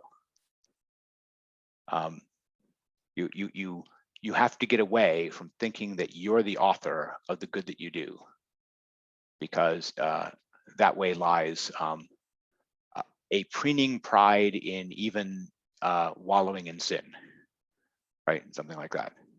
And that only by humility and taking direction from God without will you achieve something more than that. The thing which is curious is in Philo that God without is also the author of the worldly law, right? So this can issue in a law abidingness in the case of Philo. It doesn't issue in law abidingness in the case of the Gnostics, because the spirituality before which they are being humble also denies all worldly law, right? Okay. So I think Jonas again is right that this is the overthrow of the idea of the autonomy of the person. Right, okay. So what morality results from this? A morality of humility, certainly. And this gets to us, Jonas has some, he's trying to explain how this is already there in, not already there, is also there in traditional Christianity. The Christian virtues, faith, hope, and charity are added to the classical four. The classical four, of course, are courage, wisdom, justice, and temperance. That's the classical four virtues according to to Plato and Aristotle. And then the Christians add faith, hope, and charity. And Jonas's point is that faith, hope, and charity are not virtues of the same kind as these others. They're almost overturnings of them. Okay, and this could be hard for someone who's raised in that to see, but courage, wisdom, justice, and temperance are all things that you can be proud of. Temperance may be a kind of self-control, but it's not just comporting with an outward norm. It's a self-mastery involved in it. Justice is definitely a kind of conformity to law, but it's also, vigorously upholding what is right, even when the powers of the world are against it, something like that. Courage and wisdom speak for themselves, what everybody's always proud of if they've managed to achieve them. So these are all things that people are proud of as a kind of excellence of doing well what everyone is always trying to do, something like that. Okay, but let's take charity at the other end. This is the one which is usually the easiest one to see in a positive light from the classical tradition, especially when charity is read as love, right? It's easy to see that as being positive, but charity not just as love, but as charity in the appropriate sense isn't to the deserving, because what we would call charity to the deserving is justice. Charity is to the undeserving. Charity means kindness to people who don't deserve it. It's a grace. And that means that otherwise it isn't charity. It doesn't rise to being charity if it's deserved. Okay, so in that sense, it's a virtue which by its definition is counter to justice, strictly understood, because it's going beyond justice. In legal context, we would say equity, right? You're trying to do more than just the letter of the law, right? And we recognize that is important, as reasonable. So that's why I'm saying that this is one of the Christian virtues which is closest to classical virtues and most easily assimilated to it. But you have to recognize that it is on its face against justice. It's saying justice is not enough, right? So if you go through the other ones, you'll find the same kind of thing in them. There's always something in them which is not simply accepting the classical perspective of the classical four virtues, but is more humble about them. What's one of the reasons to be charitable to the undeserving? Well, everyone is undeserving sometimes. That's one reason. And the other is you do not know what the undeserving are capable of, right? So both of those are a kind of not assuming you have the answers as you're dispensing justice, right? So it's more humble to be charitable than it is to be just. If you're being strictly just without any charity of going over, you are in a sense arrogantly thinking you have everything right, and that if someone gets just punishment as opposed to just rewards, it's because they actually deserve it. But charity, you're not so sure that you would be just to punish here. You get the point. Mercy. There's a humility and mercy that isn't there in strict justice, is the point. So all of the Christian virtues are marked with this element of humility, whether it's about how well you know justice or can dare to dispense it, whether it's about how much you can know, how much you can control, right? Hope is an attitude that is a kind of opposite to courage, right?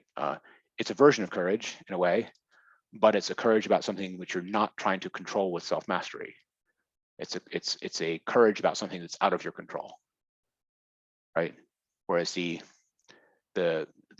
classical ideal of courage wants to think that everything is under your control, or could be, right? You're responsible for everything that you have to be courageous about. But hope is about things completely out of your control, right? Anyway, the point that I'm making is that all of the Christian virtues have this character that Jonas is bringing out here, that there's an element of them which is critical of the previous understanding of virtue, of the classical understanding, of the Stoic understanding of virtue. And from Jonas's point of view, all of that is coming from the same source, from a transcendent religion source, because they all involve a standard that is in some way or another outside the world. Okay, questions on any of that? Yeah. Would you say then that, is he trying to say that the fundamental structure is humility, and then the others are sort of like a result of that? So we could almost reduce those to humility as a fundamental virtue for Christianity, or even just in general, and then the others are sort of results or tertiary or contingent upon it. That's what Jonas thinks Philo is about. Jonas says that he thinks that Philo has made humility the fundamental virtue, and humility issues in faith, and that humility and faith between them cover all the other virtues, right? So in a sense, they're the core virtues for Philo. That's what Jonas is saying, and I think he's basically right about that.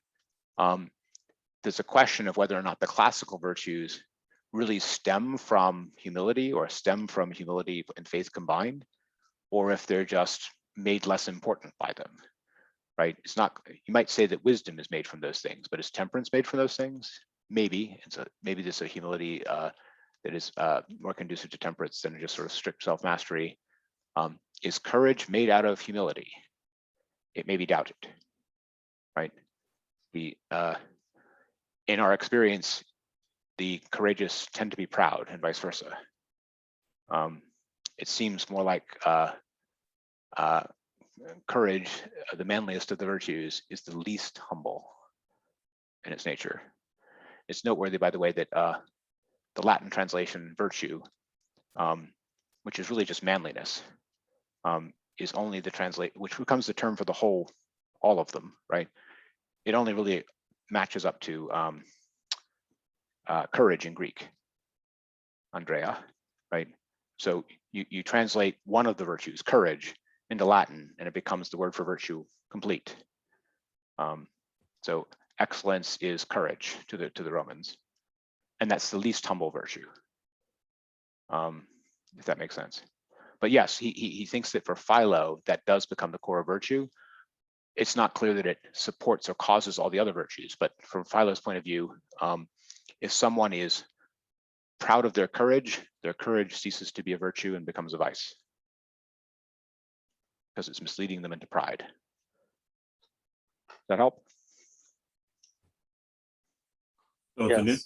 interesting take on the concept of the hero's journey, which is really much more Greek than it is Christian.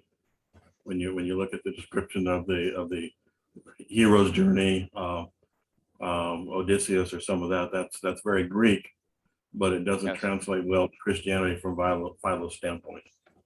That's right, and I would even say if you read either the Iliad or the Odyssey with Christian moral lenses on, these people don't strike you as very heroic in any moral sense, right? I mean, Odysseus is the wily guy who managed to avoid all of the perils of the Mediterranean, including especially the sirens. That is all the women who want him to stay, and eventually makes it back home to slaughter all of the innocent suitors of his wife, right? And this is presented as a heroic triumph. I mean, he kills 50 men because they dared make love to his wife, and then she just told them to go away, and that wasn't sufficient. So this is not the kind of thing that in even medieval romance would be considered heroic, right? It'd be more heroic if he thanked them for entertaining his wife, gave them a nice dinner, and sent them on their way. Right, that would be much more chivalrous of him. And then Achilles' great act is to bemoan the loss of his friend and go out and slay Hector. And then maybe his one truly Christian act is after dragging his body around the city, which doesn't strike us as very heroic, to eventually relent and let him be buried. That's his one sort of great moral act, is to give up his anger and let his enemy be buried. We can kind of see a Christian virtue in that last, but everything before it is monstrous from a Christian point of view. He's just a very good monster. He's a very strong monster. He's a very brave monster. But from the standpoint of the Greeks, to be a very dangerous monster in combat is already, hero stuff. Yeah, I think it's fair to say that the moral lens shifts dramatically. And by the time we're at the hero's journey of the medieval period or the early modern period has much more Christian notes in it.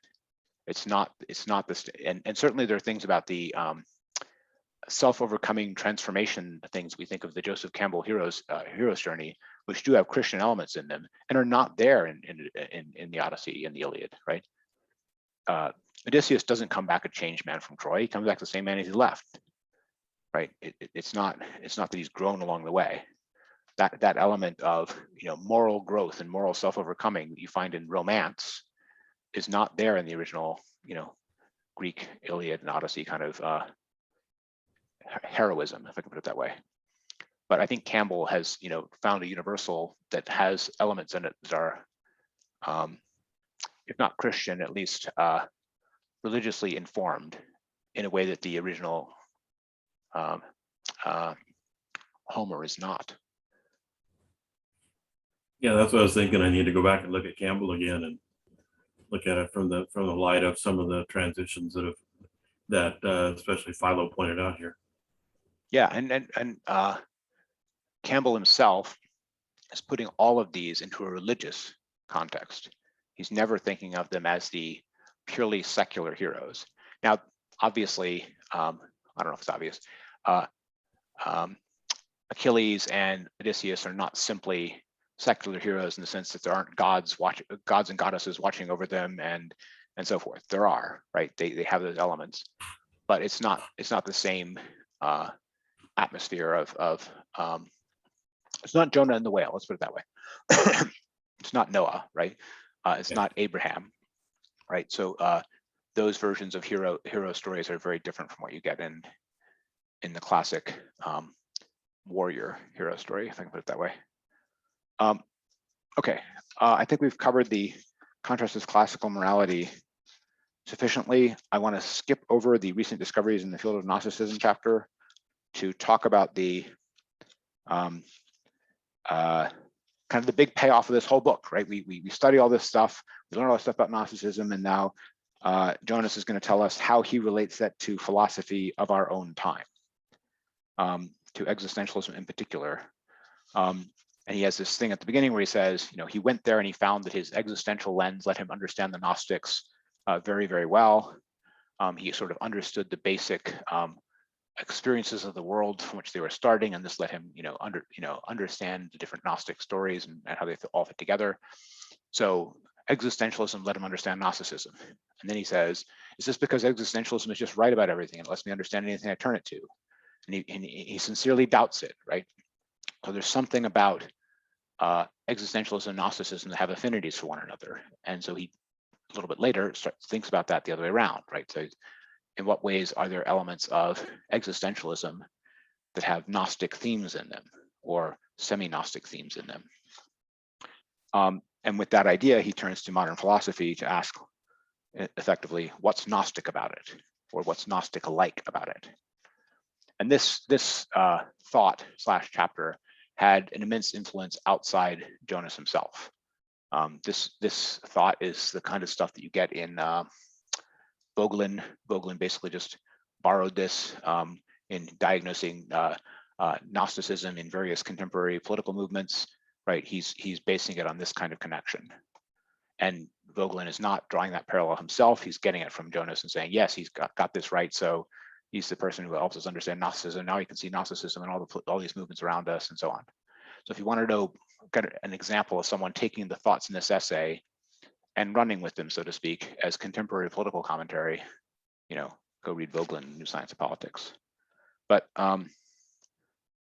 which is a controversial work, obviously. But what does he say, right? What does Jonas say here?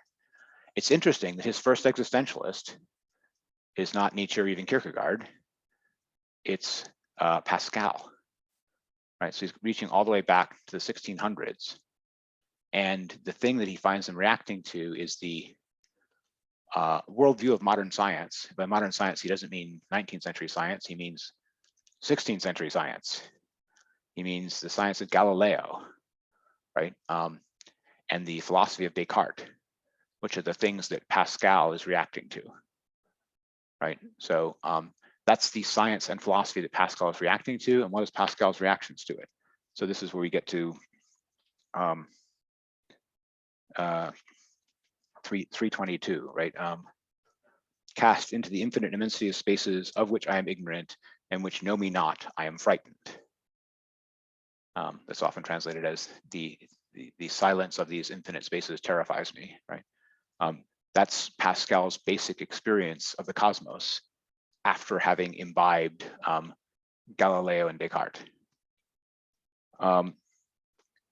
Man seems completely insignificant, and the cosmos seems completely indifferent to his existence and presence, right?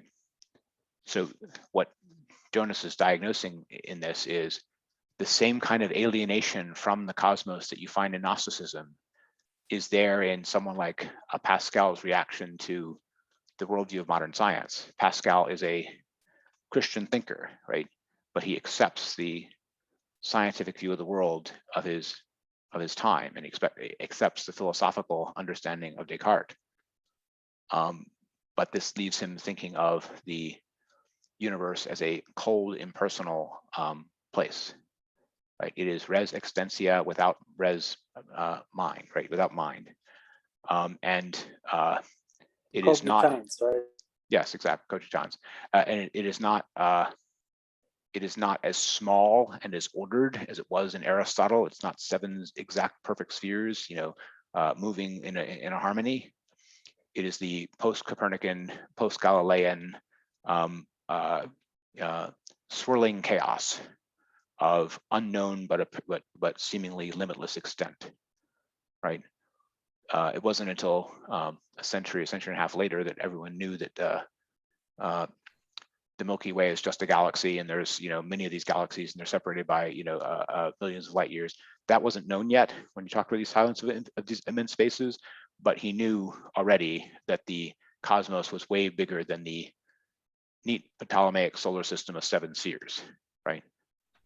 That much they knew, at least the most advanced scientists knew by his time. So he is frightened and amazed. I find myself here rather than there. There's no reason why I should be here rather than there, now rather than then, right? So all of this is this sense of thrownness and sense of something like homelessness in the cosmos. Okay, it's striking to me. Sorry. This kind of takes us towards what later was called the disenchantment of the world by Weber. And so we're kind of skipping ahead a couple centuries, but it's still that same sense of disenchantment that we're still dealing with today, and how to re-enchant the world. Yes, I think that's exactly right. It's that kind of disenchantment that is the background. The point is that for Pascal, that disenchantment is also an alienating and frightening disenchantment. And it's striking to me that Jonas places it so early, right? This is not a nihilism as a late 19th century phenomena. This is a nihilism as a possible response to a depersonalized cosmos, so to speak, all the way back in the 1600s. Now, notably for Pascal, he can still have a God outside that material cosmos. There's still a proof of the existence of God in Descartes. It's the ontological proof. None of that has been overthrown for Pascal or Descartes, but the actual cosmos, the actual universe, well, is as just like for the Gnostics, the cosmos can be at this place of the rule of a cosmic fate that is maybe just but isn't good and isn't spiritual, even if there is a transcendent God beyond that. For Cartesian philosophy, right, the world is a mechanism. The physical world is a material mechanism, and it may have been set going by a deistic God, but the deistic God is not present in it as any kind of providence, right? So you can have a transcendent God outside your impersonal, silent cosmos. The cosmos itself is impersonal and silent, right? Already for Pascal. Okay. So that gives a little more depth to his to Pascal's wager, Yes. in a stronger sense of in spite of, in spite of what the world is like, I still choose. Right, but without a rational basis for it other than the wager. But I don't want to get to Pascal's wager, a separate controversial thing. But 323, the basic experience that we find in Pascal is still, he regards himself as lost in the little prison cell in which he finds himself lodged, I mean the universe. And that could have been written by a Gnostic, right? Exactly. The utter contingency of our existence in the scheme deprives that scheme of any human sense, right? So and Pascal is strikingly early for this, is the point I'm making. These are views which are more associated with people like Nietzsche or Sartre than they are with Pascal, right? But Jonas, he does quote who he's relying on for this. Not relying on this, but viewing Pascal as the first existentialist is a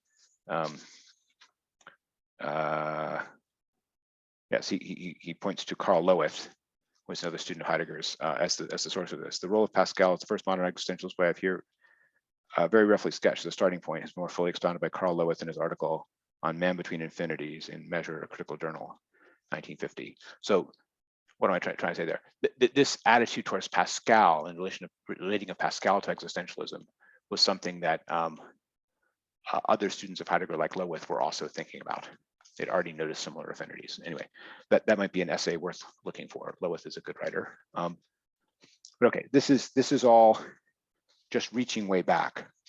And when he wants to get to the more existentialist content, so to speak, it's primarily Nietzsche that he's thinking of. Even when he's citing Heidegger in this chapter, half of the time at least, he's citing Heidegger as an interpreter of Nietzsche. He's saying this is Heidegger's his authority that Nietzsche means this. There's some places later where he's talking about Thrones and so forth, where he goes specifically to Heidegger. There's one place where he mentions Sartre. But besides the Pascal connection and the general reaction to the scientific worldview, so to speak, the other real existentialist that is presented here is Nietzsche. So if there's a Gnostic connection to existentialism in this chapter, it's primarily going to be through Nietzsche. Okay, so what is that connection? So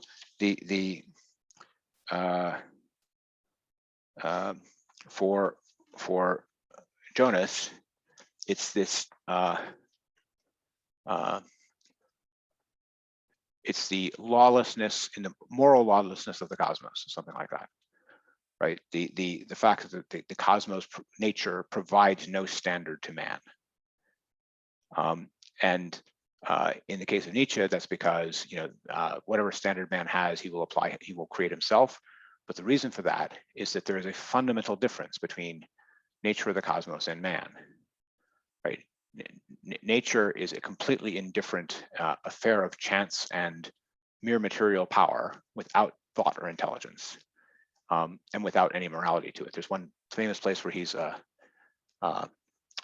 Nietzsche is reacting to the ideal of the Stoics, which was to live according to nature. And he says, according to nature you wish to live, how could you possibly emulate nature, or something which is wasteful beyond measure and cruel beyond measure, and all these other kinds of things, right?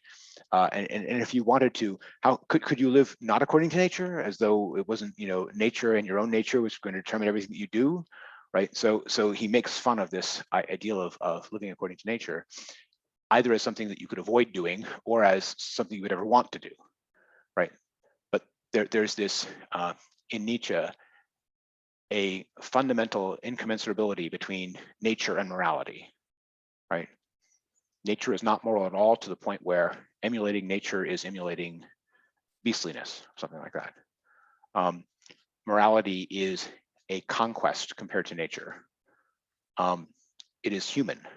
So there's this stark difference between the world of man and the world of nature, between the world of, we would say, culture, history, and the world of nature. We would say between history and science, right? Or the realm of freedom and the realm of necessity, right? All those are modern dichotomies that are getting at the same point, which is that the human is distinct from the natural, probably superior to it, and this is based upon a mentalness, and a willness that are there in man and aren't there in nature, and according to the scientific understanding of nature. So that's the sort of modern situation, and that's why Nietzsche is sort of the classic existentialist for this kind of nihilism, for this kind of Gnosticism.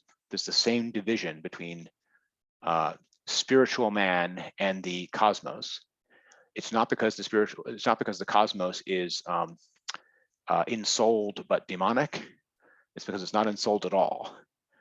But ensouled man is still spiritual in a way the cosmos is not, and therefore he can get no standard from it because it is beneath him. And this is what Jonas sees as all the transcendental religions see in spiritual man, right? Spiritual man, precisely because spirit is higher than anything merely psychic or anything merely natural, cannot get a standard from the world. So the whole classical view that you take your standard from nature, that what works in the world is what determines what is good, right? That goes by the board. Okay. In the case of Nietzsche, that means either there being no natural standard. The only standard will be whatever we legislate for ourselves, so to speak. Okay. So that's the fundamental parallel he's drawing between the Gnostic view of the cosmos and the Nietzschean existentialist view of the cosmos, if I can put it that way. And I think it's fair to say that Nietzschean view is also what you find in Sartre. He brings that out. The difference between them, from Jonas's point of view, is that Sartre considers this a lamentable necessity, and Nietzsche is over the moon happy about it. That's not quite accurate, but there's some sense in which Nietzsche is thrilled that man left alone can rule himself now, whereas Sartre is, as it says on 332, that he is his freedom, man being nothing but his own project, and all is permitted to him, that this freedom is of a desperate kind, and as a compassless task, inspires dread rather than exaltation, is a different matter, right?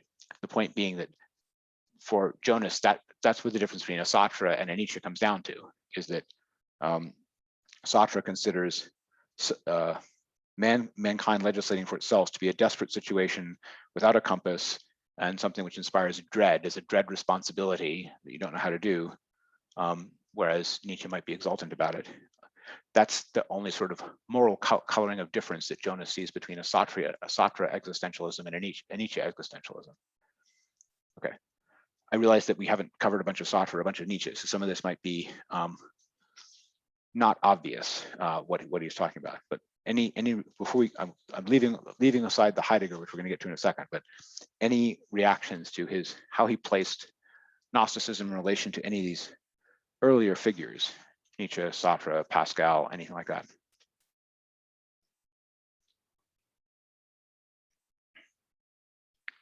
Craig, Jim, Joe nodding. I was thinking that just sounded like Sartre sort of paraphrasing Dostoevsky with Raskolnikov's character. Yes, That all things are permissible. That's right. That Dostoevsky understands nihilism as everything is permitted. You find that again in Nietzsche, and you find it again in Sartre. Sartre is consciously referring back to that, and whereas Dostoevsky would be presenting that as these are men without morals, this is something reprehensible, but it is what they're like. Sartre is accepting it as man's fate, something like that. So he's not exultant about it, he's not happy about it, but he thinks that the only thing that can be forbidden is what men forbid. Something like that. And yes, that is how he's presenting Sartre. I think fairly. I think that is Sartre's actual view on the point. Thoughts on any of that?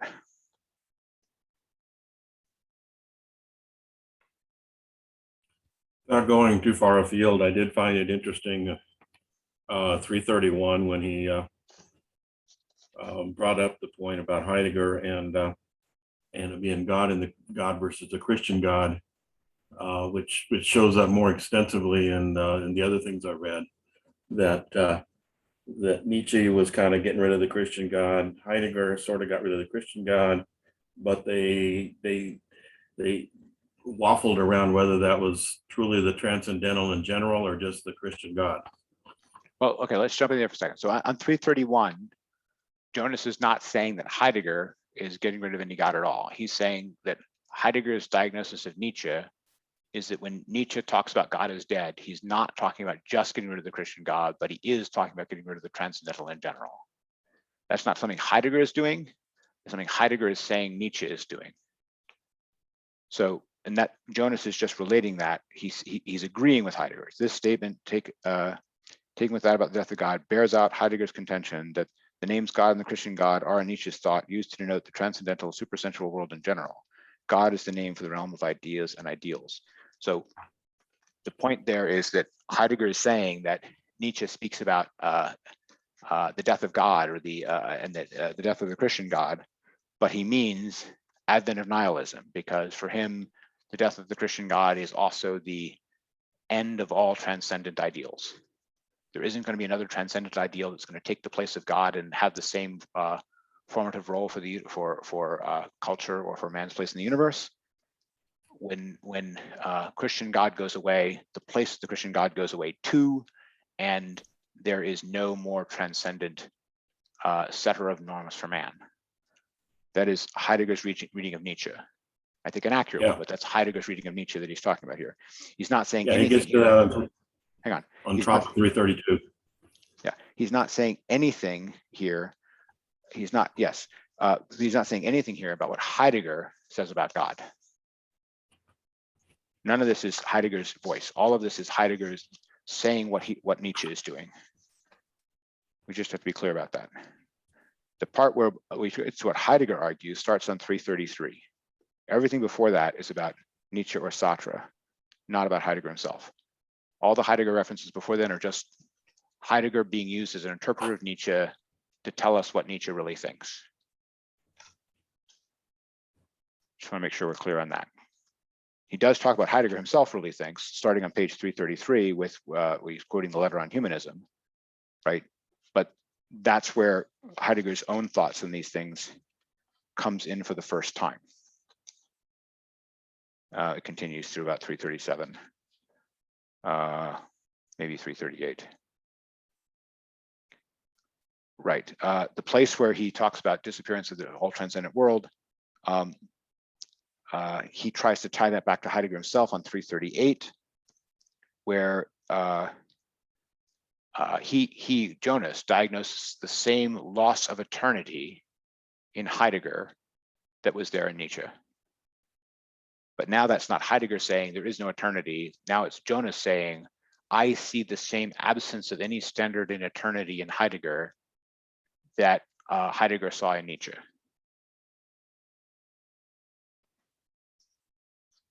Okay. There's so many voices here. You really got to keep straight which one is making which claim. Yeah, so in a sense too, is Jonah basically dealing with early Heidegger being Yes. in time and when he comes up with Yes. this? So Yes. later Heidegger is not brought up in this. The only place we bring up later Heidegger is there's a little footnote that says, here I'm talking about the Heidegger being in time, not the later Heidegger, comma, who is certainly no existentialist. And that's all he says. There's only reference to later Heidegger at all. Everything else is talking about the Heidegger being in time, the early Heidegger. Okay, excellent question. Why would Heidegger not be considered a existentialist in his later? Well, this is Jonas being controversial. He's throwing the claim out there and he's not telling you why he says so. Right? He doesn't give you a single word, a single breath on why the late Heidegger is no existentialist. It could be that he's saying that the late Heidegger has gone so far off into mysticism that he's not a respectable existentialist anymore. Or it could be he's saying existentialism is a stylistic dead end. The late Heidegger is instead has some mystic version of faith instead, maybe in something bad. He doesn't tell you. He doesn't tell you at all. We have no idea why he said that. Yeah, that's why Oh, when I read Heidegger in theology, it's in there. Okay, fine, it's in there. So you want to tell us what the actual claim is about what late Heidegger is as opposed to early Heidegger? You were coming pretty close to the mysticism. Okay. I mean, Jonas was not very kind when he even made a comment to the fact of maybe we should all now start speaking in tongues based on what Heidegger was saying later. That was pretty harsh. Yes. So that's an essay worth reading to me. If you want to know more about the later Heidegger and Jonas's view on the later Heidegger. Yes. He's not very kind at all in that one. Fair. I would not expect him to be. I mean, he obviously has very strong reasons for being down on Heidegger after the war, right? And is, but he also thinks that I think his basic take is that early Heidegger did fundamentally important things in existentialism, and then was compromised in the war years, and then became obscurantist, and then became a mystic. That's sort of his basic take on the Heideggerian trajectory. The funny thing is that why would Hans Jonas, of all people, think that being a mystic is a swear word? Right? I mean, he studied all these mystics. He's got all these nice things to say about every other mystic in existence. But suddenly, when it comes to Heidegger, being a mystic is sufficient to condemn him. I think there's other things condemnable about later Heidegger, but just being a mystic wouldn't be sufficient. Yeah. Anyway. Well, he goes into a couple other things, but it's largely that's how he retreats back to his other teacher, Bultmann. To his what? That's in that essay he retreats back to Bultmann, his other teacher. Oh, absolutely. We'll get to the autobiographical essay. We're almost through the existentialism chapter, although we haven't talked about reactions to it from us. But okay, let's talk about what is in common with Heideggerian existentialism, the analysis of Dasein, and Gnosticism, right? What's the claim? The claim here is that the focus on spiritual man and the psychological drama of personal salvation is something that they have in common. In what sense? In the sense that the purely temporal man is and his direction and fate is what the Gnostics cared about too. He quotes the Valentinian formula, right? What makes us free is the knowledge of who we were, what we have become, where we were, wherein we have been thrown, where to we speed, wherefrom we were redeemed, what is birth and what rebirth. So this is what Valentinian Gnosis claims to be about, right? It's the where we're from and where we're going, right? To put it in a nutshell, right? And Jonas sees those same themes in Heideggerian existentialism as the analysis of Dasein, right? What is a capsule version of the conclusion of being in time?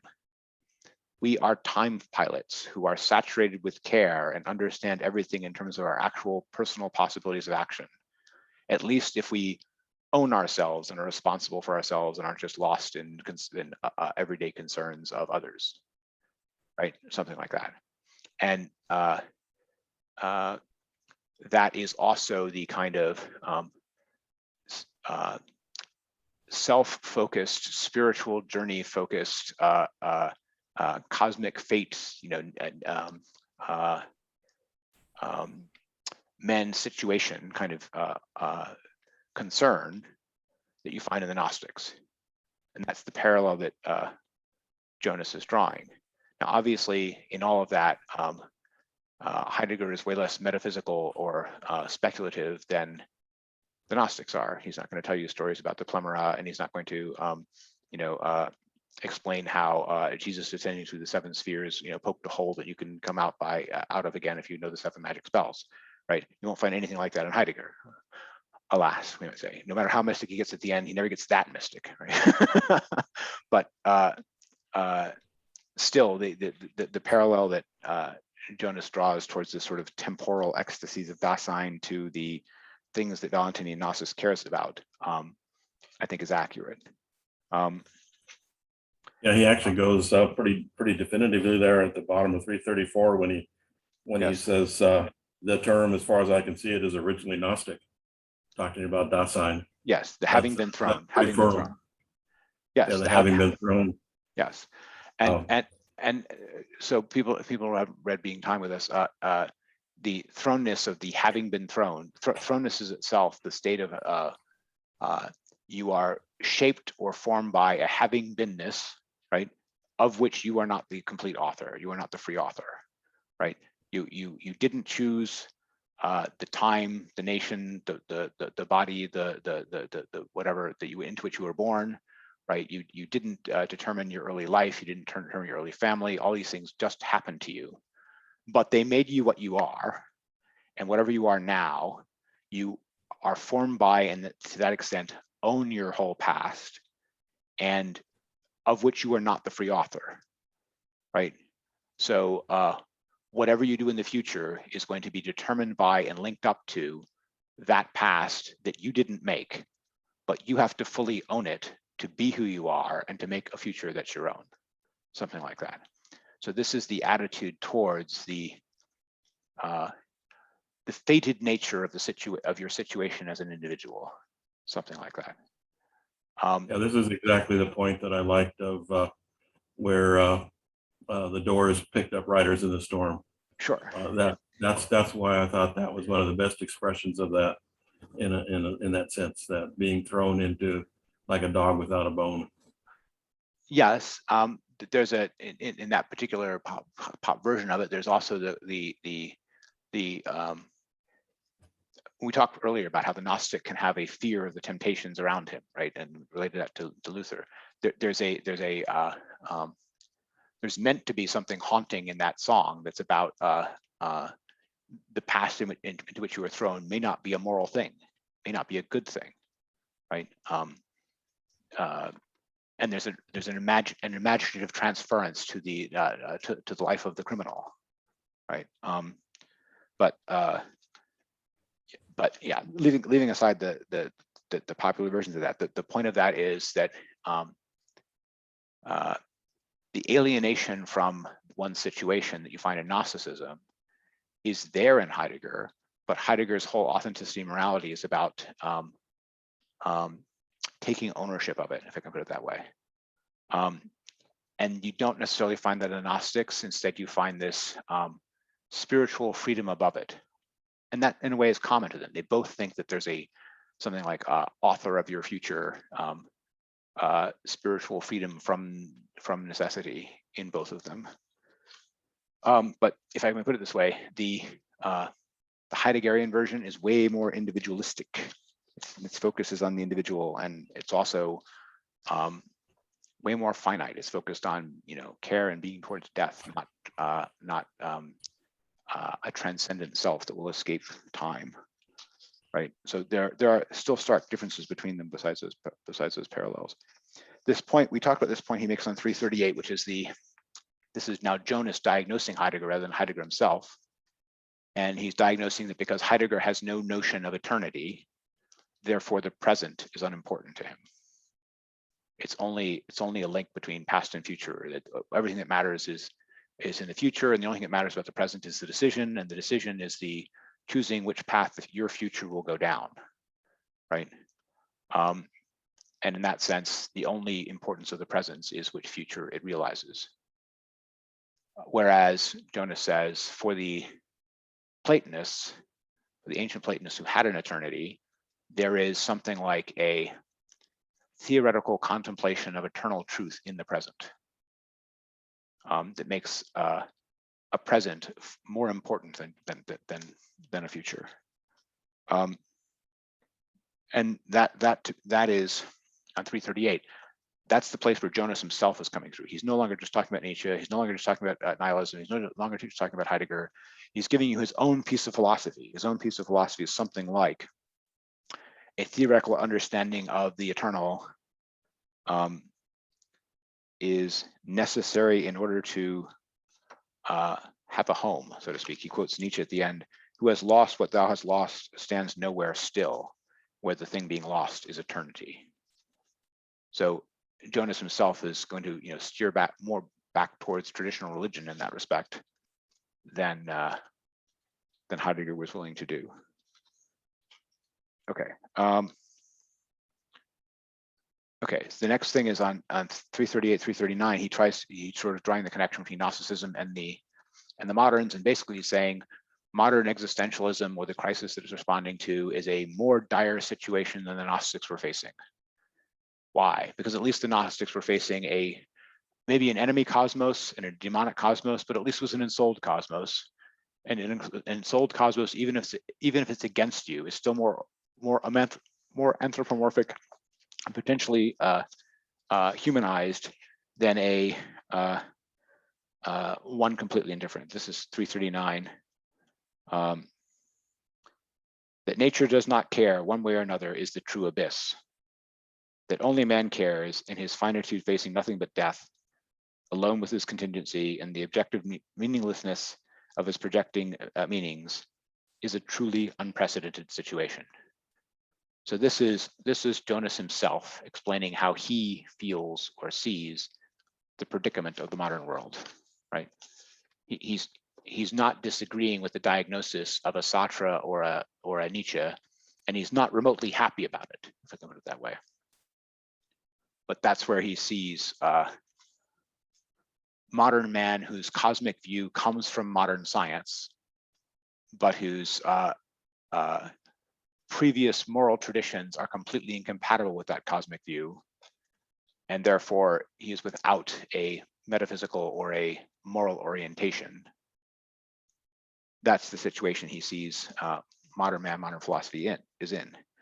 His last page is he basically leaves open, right, whether or not this dualistic risk can be avoided. Philosophy must find out, right? So he's basically saying that the challenge of modern philosophy is to deal with that situation without remaining mired in a nihilism, either of what he treats as an existentialist kind of nihilism or a Gnostic kind of nihilism. Okay. Any thoughts on that before we get to the autobiographical essay? And if you have no thoughts on that, it's because you're getting on a plane. Bye, Jim. I was going to say, if you have no thoughts on that, what are you doing in a philosophy group? Yeah, I'm sorry. Just when we're getting to this part, I have to get on board. I understand. So I'm going to make you an offer. Send me your questions in an email, and I'll write back to you, because I realize some of this stuff you might have thoughts on. Yeah. Okay. Yes, I definitely do. Okay. So, yeah. Thoughts or reactions to any of that, the whole nihilism chapter, for that matter, before we get to the autobiography. Go, Joe. I was impressed by and struck by the important distinction that was introduced between a Gnostic type of universe in which the universe is ensouled but bad for everybody, bad for human, versus the totally sterile one, and that begins really with Pascal, doesn't it? And what Heidegger's doing is just carrying it forward. Well, Pascal is reacting to it. Pascal sees it as being the result of Copernican and Galilean revolution in science and the Cartesian revolution in philosophy. Those have all convinced him as a well-educated French mathematician, right, that what we now understand as the sort of modern scientific worldview is just true. And even though he's writing in like 1640 or something, he's already completely convinced of that. He doesn't need Newton. He doesn't need the discovery of separate galaxies. He doesn't need Darwin of the 19th century or any of that stuff to already be living in a world where there is a effectively infinite spatial cosmos whose causal laws are laws of matter and don't have anything spiritual or thought-like in them at all. And he's already living in that world. He is reacting to it as to something new, as to something which is, you know, a revolution in the worldview that people are living in, and he's expecting people to, you know, it's new, right? And it's so new that most of the people around him don't even think that that's what modern science is, what up to that time issues in, but he already does. He's already convinced enough that modern philosophy and modern science will wind up making something like a consistent materialist explanation of all of that stuff. And he's just saying, well, what the hell is going to happen to people spiritually as soon as they're convinced of that, right? And you know, and that's what his own stuff is all about, right? He takes the science stuff as a done deal. But I didn't get it quite that much as a done deal, because 339, he says, does not this paradox cast doubt on the very concept of an indifferent nature, that abstraction of physical science? So I agree. So let's go. I agree with you, but I'm going to get the who's clear. Pascal treats it as a done deal. Jonas doesn't, right? Jonas doesn't think it's a done deal. He thinks that you could reintroduce teleology, or you're going to have to understand how mind happens in the universe naturalistically, and when you do that, your notion of nature is going to change. Jonas is leaving an out there, but Pascal doesn't. But Pascal doesn't think there's one, right? Exactly. Yeah. Without getting into his wager, but yes. Yeah, I see this as Jonas leaving us an out and suggesting an incompleteness to the view of science. Yes, absolutely, and that's there on the, you know, is there a third road open? Philosophy must find out. That's also, by the way, something which he gets a significant amount of from Heidegger, right? Heidegger understands modern natural science as, you know, true within its own sphere, but as limited in its conception because it starts by treating all existence as presence to hand, right? Which is this, you know, the point is Heidegger himself has a diagnosis of how the scientific worldview, as we understand it here, comes about, and Heidegger doesn't treat that as being the last word on that subject. He treats it as being a shadow cast by Descartes, so to speak, and a part of the subjectivism of modern philosophy or something. So Jonas is not the only one who thinks that there could be a way out of that. His philosophical teachers did too, even the ones he disagrees with. But you're right. Jonas doesn't think that the situation of modern man in something like a scientific worldview that is incompatible with his understandings of morality or freedom is a permanent situation. He thinks that it could be a temporary situation. It could be a, you know, particular cultural conjuncture, right? That was just like Gnosticism only happened at a moment. This existential crisis only happens at a moment where science looks one way and philosophy looks at it another, something like that. And maybe philosophy can change this, right? So he is holding that out, and that's what his own work is going to try to do. With what success, you can read him yourself and decide. But it's fair to say he doesn't think that this situation is permanent, but he does think that it is a truly unprecedented situation, that nature does not care one way or another. He calls that the true abyss, right? And you know, that paragraph on 339, that is what he sees as the modern philosophical problem, right? And maybe the reformation of science will change one side of it instead of just the moral, political, philosophical, religious reaction to it, changing the other side of it. But that's the dilemma he sees. Okay. Joe, do you have any other thoughts on this stuff before we go to the autobiography?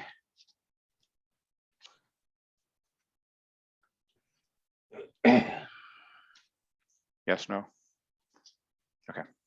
All right, let's go to the autobiography then. So, I mean, this is the part where he's explaining basically how he came to study Gnosticism. And there's lots of other things going on as sort of background, but the fundamental thing is that he, while he's a philosophy student studying Heidegger, he goes to Bultmann's New Testament seminar, along with Hannah Arendt. He says, by the way, that he was the only other Jewish student in that seminar. Karl Lowith was also in the seminar. He was family were Catholic converts. He had to leave Germany because the Germans treated him as Jewish, even though he wasn't Jewish by belief, just because his family was Jewish by extraction. So were there 2 or 3 Jewish people in the seminar? 2 if you asked them, 3 if you asked someone else. But anyway, with Karl Lowith being the switch hitter.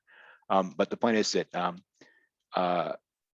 Heidegger's best students were also studying New Testament theology with this Bultmann character, and there was plenty of crossover between the two, and that all the really gifted students, trying to decide between them, concluded study both. Right? They weren't going to compromise. They were going to study both. Bultmann's specific interest, he's a New Testament scholar, but his specific interest is especially in the Gospel according to John, the 4th Gospel, and Johnian Christianity generally, right?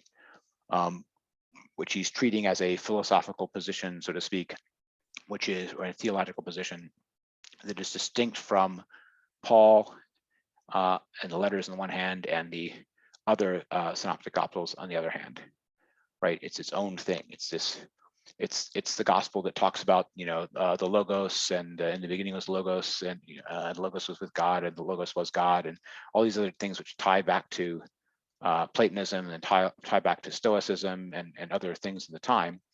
And it also has Gnostic elements, and those are the things which were of specific interest to Bultmann. That's his area of expertise. So in this seminar, right, he is assigned to do a talk. This is something that they would do there. They would, there'd be different topics that are going to come up, and they, assign a student to go away for a week or 2, research the topic, and come back and speak for 30 minutes to the class about the topic, and then everyone have a discussion section about it. And that's one of the ways that they had more prepared discussions on particular things. It wouldn't be just the professor doing all that preparing. He would assign students because it's a way for them to research things, and they share their work, etc.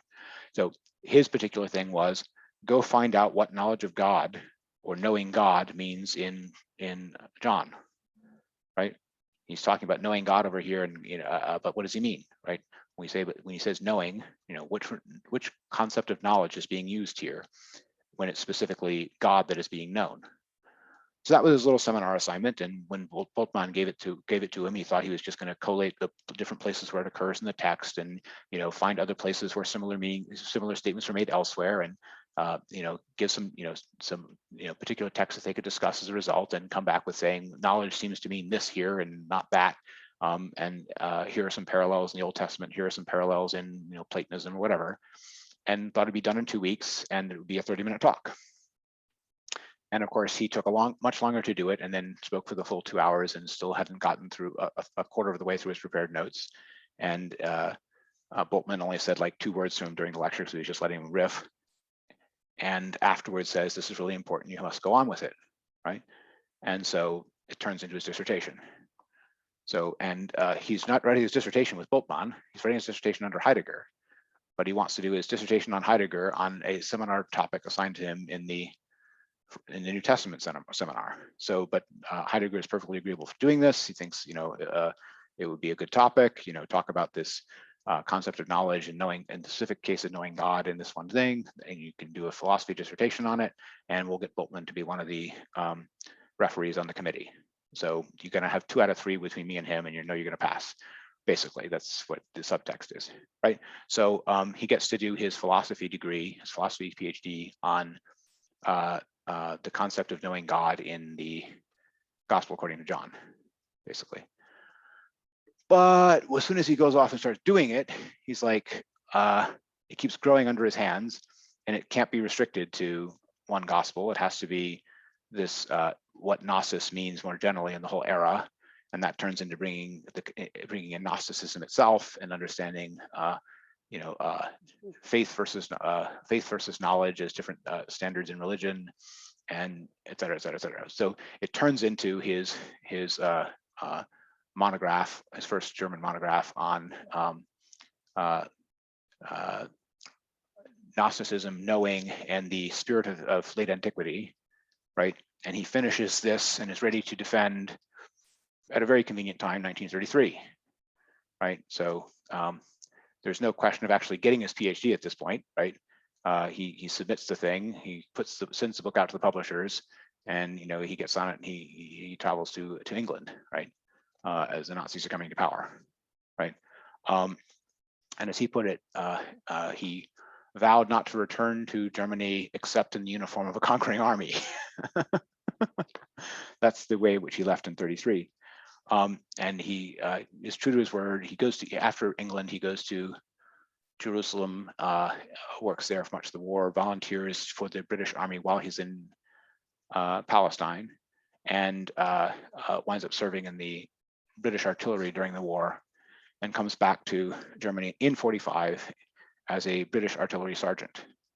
And he looks up his old professor, and there's a touching scene where he's bringing a book that was being delivered to the professor from somebody else, and he happened to be going that way, so he carries the book along with him, and he's got this book wrapped up in brown paper. He's knocking at his professor's door at the end of World War II, and the professor thinks that the thing wrapped up in the book might be the second volume of his book on Gnosticism. He says, "Words fail to express how much this moved me," right? That he's gone through all this incredible turmoil and hell, and at the end of it all, his old professor thinks, "Were you still working away on your thesis topic?" And he says, at least he hadn't forgotten what it was, and he hadn't stopped caring about it, even when all other stuff was going on. Anyway, so this is why he basically goes back to it and doesn't just drop the thing as something he spent enough time on. There's one other truly comical passage there where he talks about he goes to England. He's trying to break into England, and they're not listening. All of his ideas are too German for England, and they're not interested. So, but he has to try to break into English society. So he's advised by another Jewish immigrant scholar to see Evelyn Underhill, because she will care about the topic and can introduce him to all the finest people in British high society and such things. And if people don't know this, Evelyn Underhill was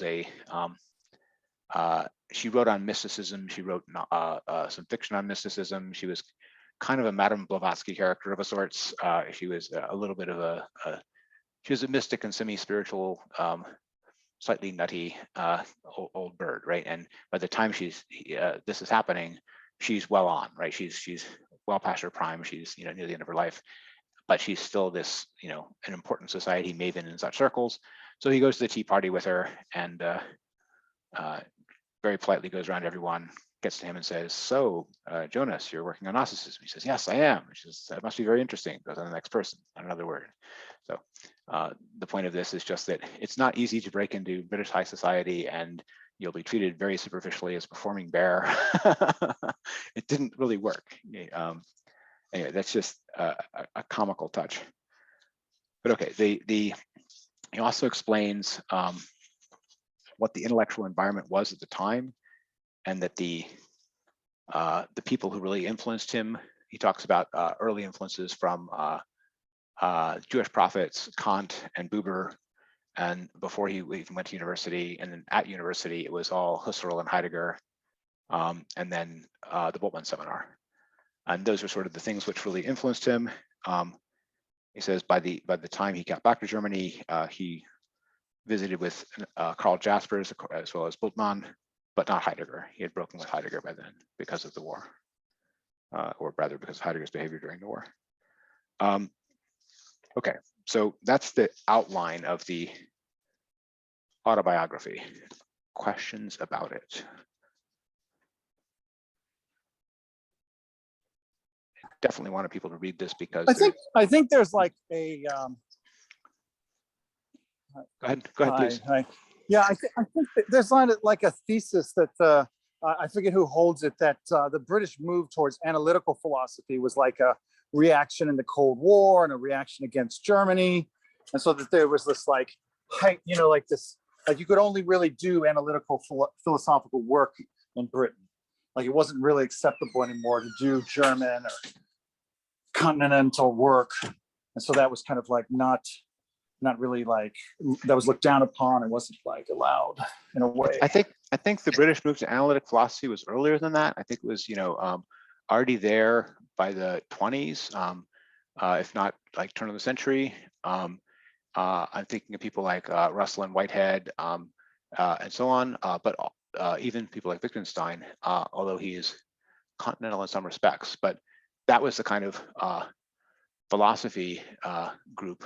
But Jonas was actually trying to break into more of the Orientalist scholars of religion, scholars of languages stuff, who would be more like we would think of as classics or Near East scholars rather than philosophy. But in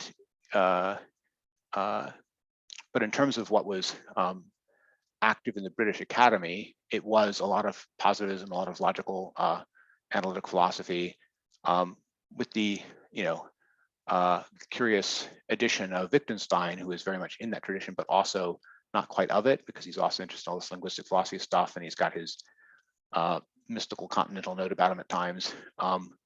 But he fit in enough because he was also a master of all the analytic stuff, and he was forgiven any later thoughts for the Tractatus, so to speak. But it is certainly fair to say that the English Academy was moving in that direction, I would say even earlier than World War I, and it went further in that direction by the post-World War II period. US Academy had some of the same tendencies, but it also then got a huge influx of immigrants from Europe because of World War II, and the result was that you got every tradition in the US. And continental philosophy, of course, was going on during and after the war on the continent, as the name says. But I don't think that Jonas had a problem getting a reception in England because continental philosophy didn't have a reception in England. It was more because he was, even in his own field of sort of classical religious studies, the ideas he had, the teachers he had, were just not people who were read in England. And Jonas points out that by the 50s or 60s that had changed, and the whole field was international, and everyone goes to the same conferences, and there weren't these national divisions in who read who by the 1960s or so that there were earlier. But anyway, that's just my take on the comic reception, so to speak, that he had, difficult reception he had in England. He also mentions that in Germany, he couldn't get any reviews of his book. The one review of his book that was published in Germany was it was in English by an American professor. It was the only review of his book published in Germany, because no German would touch it. It was just too, it required too much expertise, plus it was too politically dangerous, so to speak. This is in the 30s and 40s. If you say something negative about it, it doesn't matter if you say something negative, say something positive. Either way, you're gonna get the hot water, right? So they just left it alone. They just didn't review it. But other places where he did get reception was some religious scholars. He mentions a Dominican order in Canada took it seriously. That's because of the Church Fathers connection. They had their own understanding of Gnosticism, and it would certainly take seriously anything he had to say on the subject. By the 50s or 60s, his works were so well respected in the field that it was like standard textbook assigned to anyone working in it. He was a regular at all the conferences by then. So he was fully accepted as a player in Gnosticism by even 10 years after the war. But less, that wasn't a question of philosophy impact, it was in a particular field. And by the 70s or 80s, it had kind of moved past him. They didn't need him anymore. They still read him, but he was not at the forefront. He couldn't keep up with works that were being published about all the new texts that they were finding. He tries to give a little bit of overview of that there, but he was content to move on to other things. And, he had his say, had his impact, whatever. People still read him, but he wasn't the forefront of the field by, I'd say, 75 or 80, and was fine with it. I don't know if that helps on the reception side of things.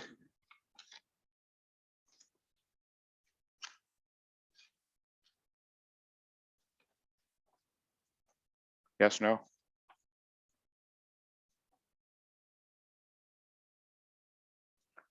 I'll take that as a yes. Craig, thoughts on the autobiography? The thing that I thought was fortuitous was the Nagamani discovery. Yes. Yeah, that kind of launched him. I mean, but most of that stuff was, I agree with you, but understand most of that stuff, he had written almost everything before that had happened. And then it came along and there was nothing in it that didn't confirm what he had said, basically. And there was a huge boost of interest in the field because of all these new texts. And none of it had shaken anything about his basic typology of the things. That if there's a fundamental thing that Jonas himself is known for in the field, it's that there was a kind of previous, the Harnack understanding of Gnosticism as acute Hellenization of Christianity. That is, that it's primarily a Greek influence on a Greek uptake of of Christian religious ideas. That was sort of the standing interpretation around the turn of the century, partly because the church fathers were the main source, but also just because that's how they read them. They would read some Platonism into it, and they would see it this as a Hellenistic tendency. And Jonas upset that understanding, right? There's still some people who will read the Gnostics that way, but he's the guy who made that not really a tenable position because it's broader than that, for one, and the actual philosophical core of it is this Gnostic worldview that isn't coming from the previous Greek philosophical tradition. It's its own thing. It's this transcendental dualistic religion of salvation concept. And that's Jonas's real contribution on the topic, right? Is to get people away from thinking this is something which was just a Christianity across Greek philosophy hybrid, right? Which is what they're thinking of it as before. I don't know if that helps to understand his contribution to the field. But yeah, the other thing that I'd like to go back and look at some point is the relationship of Jung's attitudes towards Gnosticism, and how much of that was just pulling Harnack, and how much of it was actually listening to Jonas, or was it just Jung doing his own thing? So there's some new areas to explore there that I think are worth trying to understand. Is what aspects did Jung pick up? No, it's a fair question. I mean, I think Jung was reading whatever materials were available on Gnosticism himself, whether that was the texts or Jonas on these things. He's not a guy easily influenced, if you get me, because he's likely to have his own attitude towards things, his own readings into them.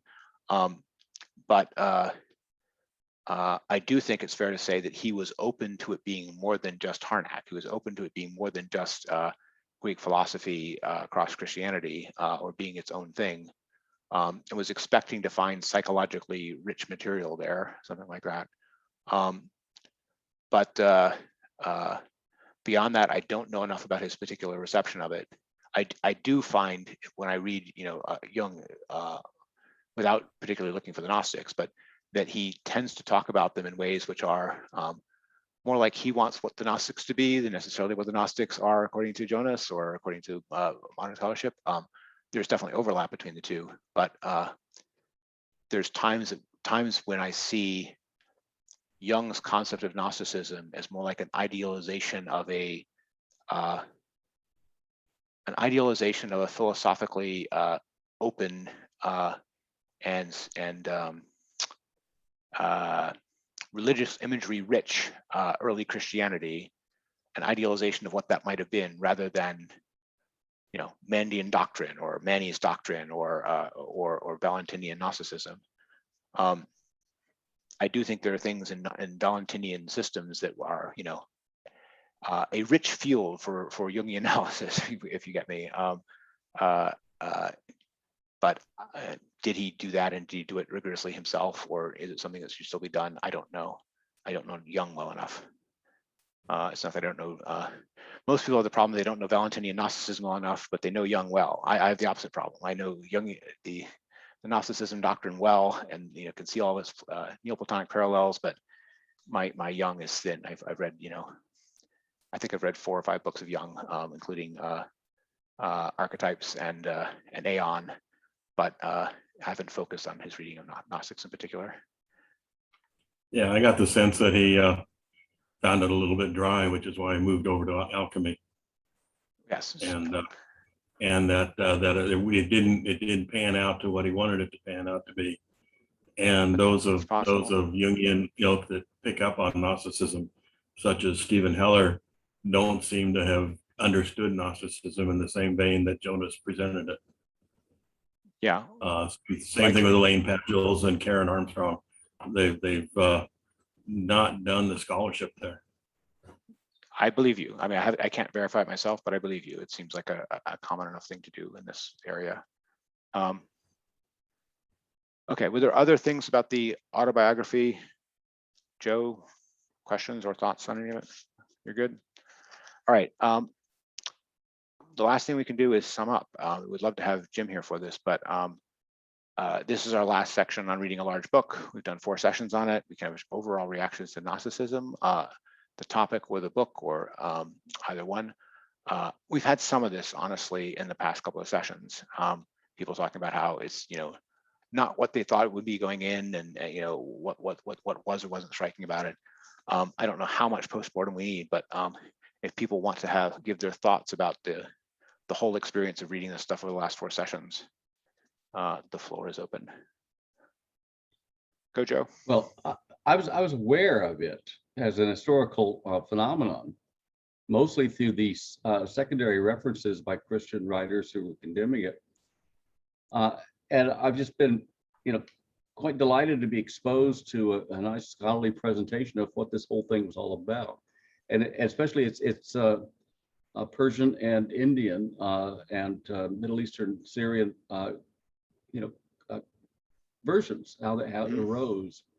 I thought it was quite interesting, and then to contrast it against the cosmic original classical was quite interesting, very well done. I understand now much more clearly the sort of a break that occurred about that time with the transcendental religions, and this was just one of them, along with Christianity, began to take over and change the way humans looked at all of these great cosmological phenomena. Mm-hmm. No, I think you're right. I think and then Pascal was very illuminating, pointing out that well, once you just take the soul or conscious of the element out of the sterile or non-benevolent universe, you end up with this interesting new paradox, and that's very nicely done. I like seeing that perspective. I was going to say that on the first part, I think you're right, that Jonas is very good at bringing out this sort of, a lot of it was in the original historical essay, but then, he has to tie it back at points by substantiating the case he laid out there, that there's this, major sweeping change to classical culture from, 0 AD to 300 AD or 400 AD or so, which is a fundamentally religious transformation. The culture becomes much more religious, much less secular. And to view that as a kind of wave back from the East after the previous Hellenistic wave into the East from the West. I think that long sweep of history about these kinds of changes is it's very compelling. It's not the usual story of this little siloed culture and that little siloed culture had this interaction. It's much more, to me, true to life about how these things actually happen. And I agree that sort of historical sweep was a lot of the interest here. Beyond that, it's just the strike, to me at least, the strikingness of the content. That the Gnostic worldview is there are elements of it which it has in common with the other parts of that religious wave, but there's other parts of it that are just strikingly original, if I can put it that way, and that I can see echoes of later all over. But they're really not there before, right? They're really original, is what I'm trying to say. And just as a possible reaction to the human condition to know that this is on the board, so to speak, it widens the field. It moves the window of where you think the options of reaction to things are. The window is wider than you thought. That to me is one of the big things about studying the subject. But Craig, do you have sum up comments? No, the only thing that comes up to me again is the sense in which having a more solid understanding of what was really there in the content of Gnosticism is sort of telling in terms of a lot of the New Age appropriations of Gnosticism, which completely miss the understanding of it. And I think they'd be shocked at what they think they're appropriating if they actually looked at what was going on there. Yeah, that kind of thing. The romanticizing of the Gnostics isn't exactly something that should be romanticized. And the way Jonas brought that up with his tying it back to nihilism, and in the essay, I thought was the most brilliant thing I've seen in a long time with that essay. That takes me into looking more at what Jonas had to present and where he's coming from. So half my bookshelf of some of these New Age books on Gnosticism could probably go in the trash. Maybe not the trash, but I agree with you. There's lots of New Age, popular, etc. treatments that are looking for an idealization to contrast with what they don't like about the established tradition, so to speak, and that are reading it into any past law's cause, right? It's the romance of the cause that lost, right? So if there's anything in the world which isn't the way it should be, if somebody ever lost a fight against the beasts of the world, you can find the way the world should be was trampled back here, right? Because these people weren't the winners. The winners did something I don't like. So if these guys had won, it wouldn't have happened, right? That kind of thinking can endlessly spawn romanticist reactions. And I agree with you, there's tons of it about the Gnostics. Yeah, there was another thought I had as you were making that point, though. I've lost it. I might get it back. What was it?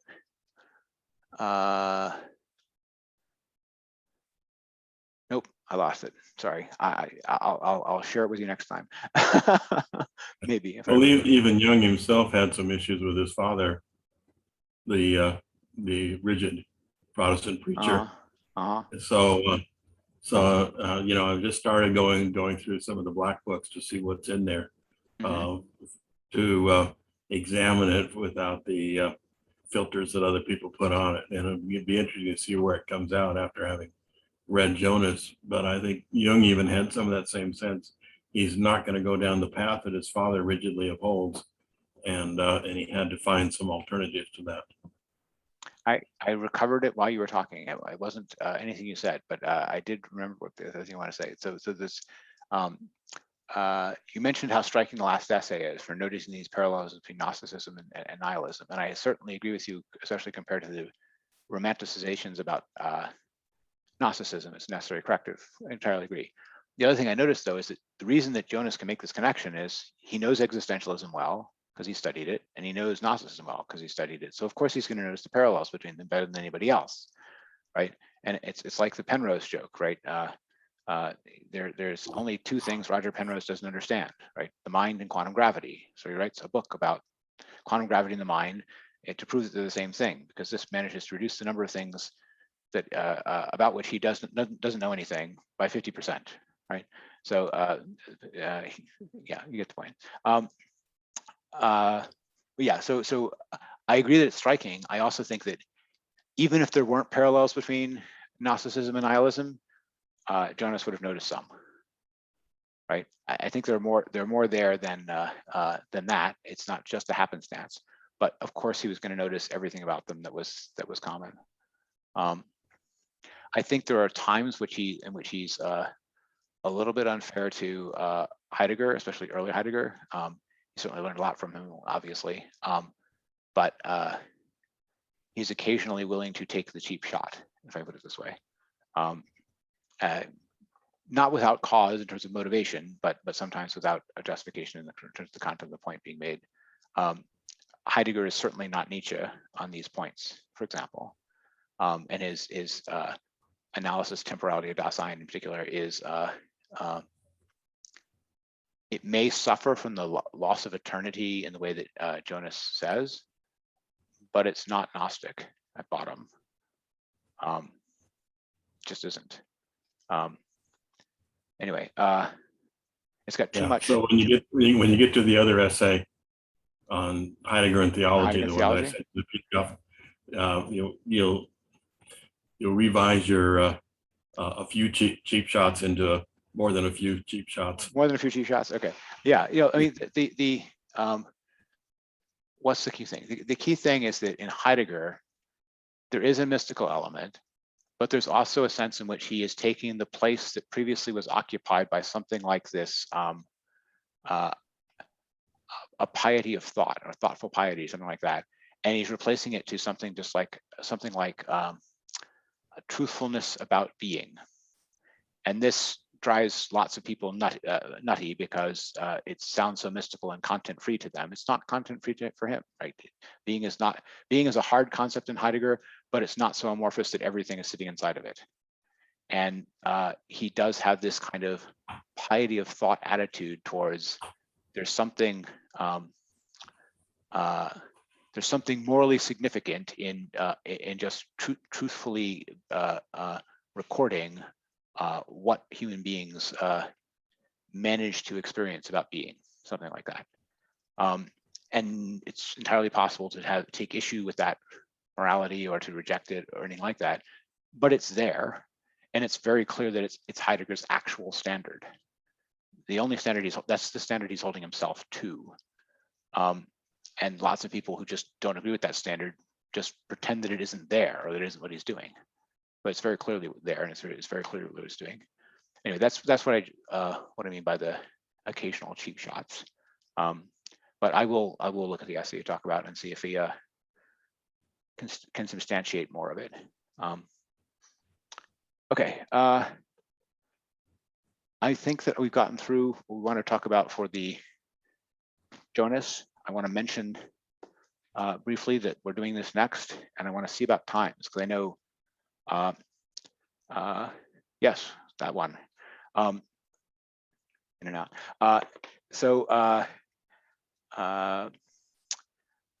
Craig, is there a weekend you can't do coming up? I'm traveling both next Saturday and the Saturday after. So I know I could do the 26th. I think that Jim said he had some problems with the 26th. Is the 26th your young meetup? Would you not be able to do the 26th? I definitely cannot do the 19th. I'm busy Okay. the 19th. The 26th is optional. I don't know what the topic's going to be. That's the traditional fourth Sunday. Right. But to be honest with you, I've my interest in that group is diminished. Okay. So I would not hold that. If that works best for everybody else, I'm good with that. Okay. So 26th, October 3rd is fine. October 10th is fine. So I got it. 26th, I'll make work. So what I'm thinking is I will see if Jim can do the 26th, and if so, we'll do the 26th. But if Jim is going to be, I think he told me he might be out of town, like in Las Vegas or something on the 26th. If he can't do the 26th, we'll do the 3rd of October instead. So I'll check with him before putting the actual date up, but it's going to be one of the two. It's either going to be the 26th or the 3rd. And then in terms of the amount of the reading, so the book has two halves, the Greek version and the Christian version, although Philo is hiding in the Christian version. But to me, the natural division of the first and we don't want to do this in two sessions, too much, right? So to me, the natural division of the first section is before you get to Neoplatonism.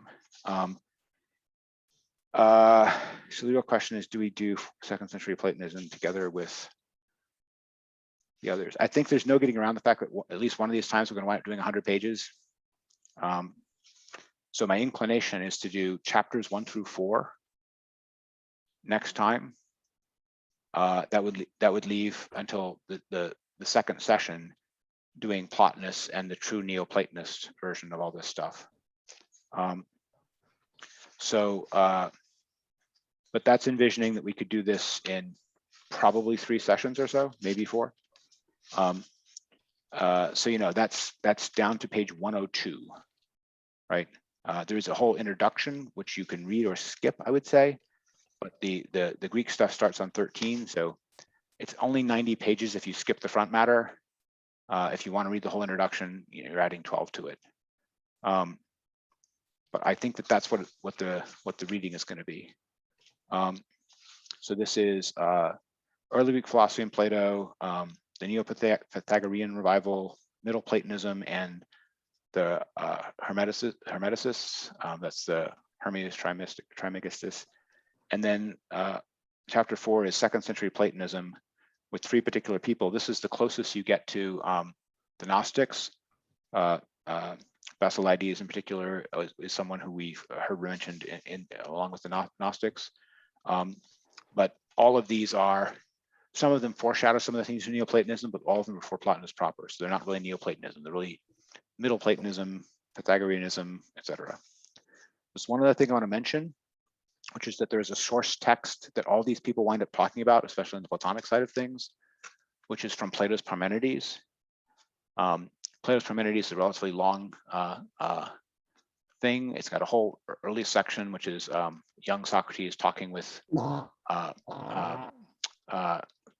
Parmenides and Zeno and so forth, and it eventually gets to a dialogue, not a dialogue. It eventually gets to the point where Parmenides is interviewing Socrates, and he's expounding his doctrine of the one. And it's all very dialectical dialogue. There's the first and second hypotheses of this, are dealing with what can and cannot be known about the one, so to speak. And the point is that a lot of this later Platonic stuff about negative theology winds up referring back to those few short pages in Plato's Parmenides, which are relatively dense, although if you get the point of the first one, you can see how it follows. So what I'm saying is I may assign that as a text too, just so we can refer to it having already read it. I'll find the actual Stephanus pages involved and put up the particular piece of it. But if you get to the part in Plato's Parmenides where Parmenides is expounding the doctrine of the one, and you read the first thing down to the point where he arrives at a contradiction, and then he starts over and does it again, those are the ones I'm talking about. So I'll get the actual Stephanus pages for that, but I'm going to include that in the first reading. Any questions on that? In general, I found the writing style very enjoyable. It's a very readable book. And also found the foreword actually very helpful. I know you said it's optional, but I found it very helpful. It's a very good summary in a sense. Okay. And it tells you what we're going to do. So I found it useful. Yeah, I appreciate you putting all of that information that you just spoke into the message about the next meeting, including the Plato reference and the Parmenides. Yes, I will. Why does this not have pages? Sorry, I'm looking at a version of the text online and I'm not finding Stephanus pages on it. I'll find it, but yes, understood, Joe. I will make sure I put all of them in the actual meeting invite as the readings assigned. That probably won't go up until I've talked to Jim about whether or not he will be available on the 26th, but 26th or 3rd, I'll schedule it and I'll put the full readings up. So I take your point, Craig, that the intro could be useful to people. The reason I sometimes don't assign front matter is sometimes they expect you to know enough about the whole field beforehand that it could be harder to read it before rather than after the book. But I agree with you. It's a reasonable introduction. So maybe I'll assign that too. So we're going to have plenty of reading for the next time, which might argue for October 3rd. But it's not so dense a style that you can't read 100 pages of it in a week or two. So I realize I gave some notice of some people may have already gotten the book. That may help too. But anyway, that's what we're going to do next. And hope to see as many of you as possible again then. And does anyone have anything else before we close up for today? Okay, I will put up the recording of this. You may want to fast forward past some of the early sections where the things are being disrupted. It's not easy for me to edit those out, but everything on YouTube is random access. You just click ahead if you want to. And sorry for the early disruption. All right. Yeah, the real problem is, we've dealt with him before. I get you. 2 groups that I've been in, and one additional group that Michelle has been in, and it's been the same thing each time. And we've had to ban him from each of those 3 groups. So you're not alone. I understand. Thank you. And good to know. And I'll be quicker on the trigger next time if you tell me such a thing. All right. Yeah. Bye, everyone. Yeah. Sorry. Hi. Could I just ask a question? I Absolutely. was reading this. Yeah, this is on a separate topic. Okay. I was just listening to this group with interest. So I was reading this work by Michael Martyr, and he's done some work on Saint Hildegard. Do you know of that work, or have you heard anything of that, or of her work on? Yeah. I was just wondering. Yeah. Okay. No worries. I'm just curious because it's kind of in a. Nothing jumped into my mind. Okay. Yeah. No worries. I was just curious if you were familiar with that. He's trying to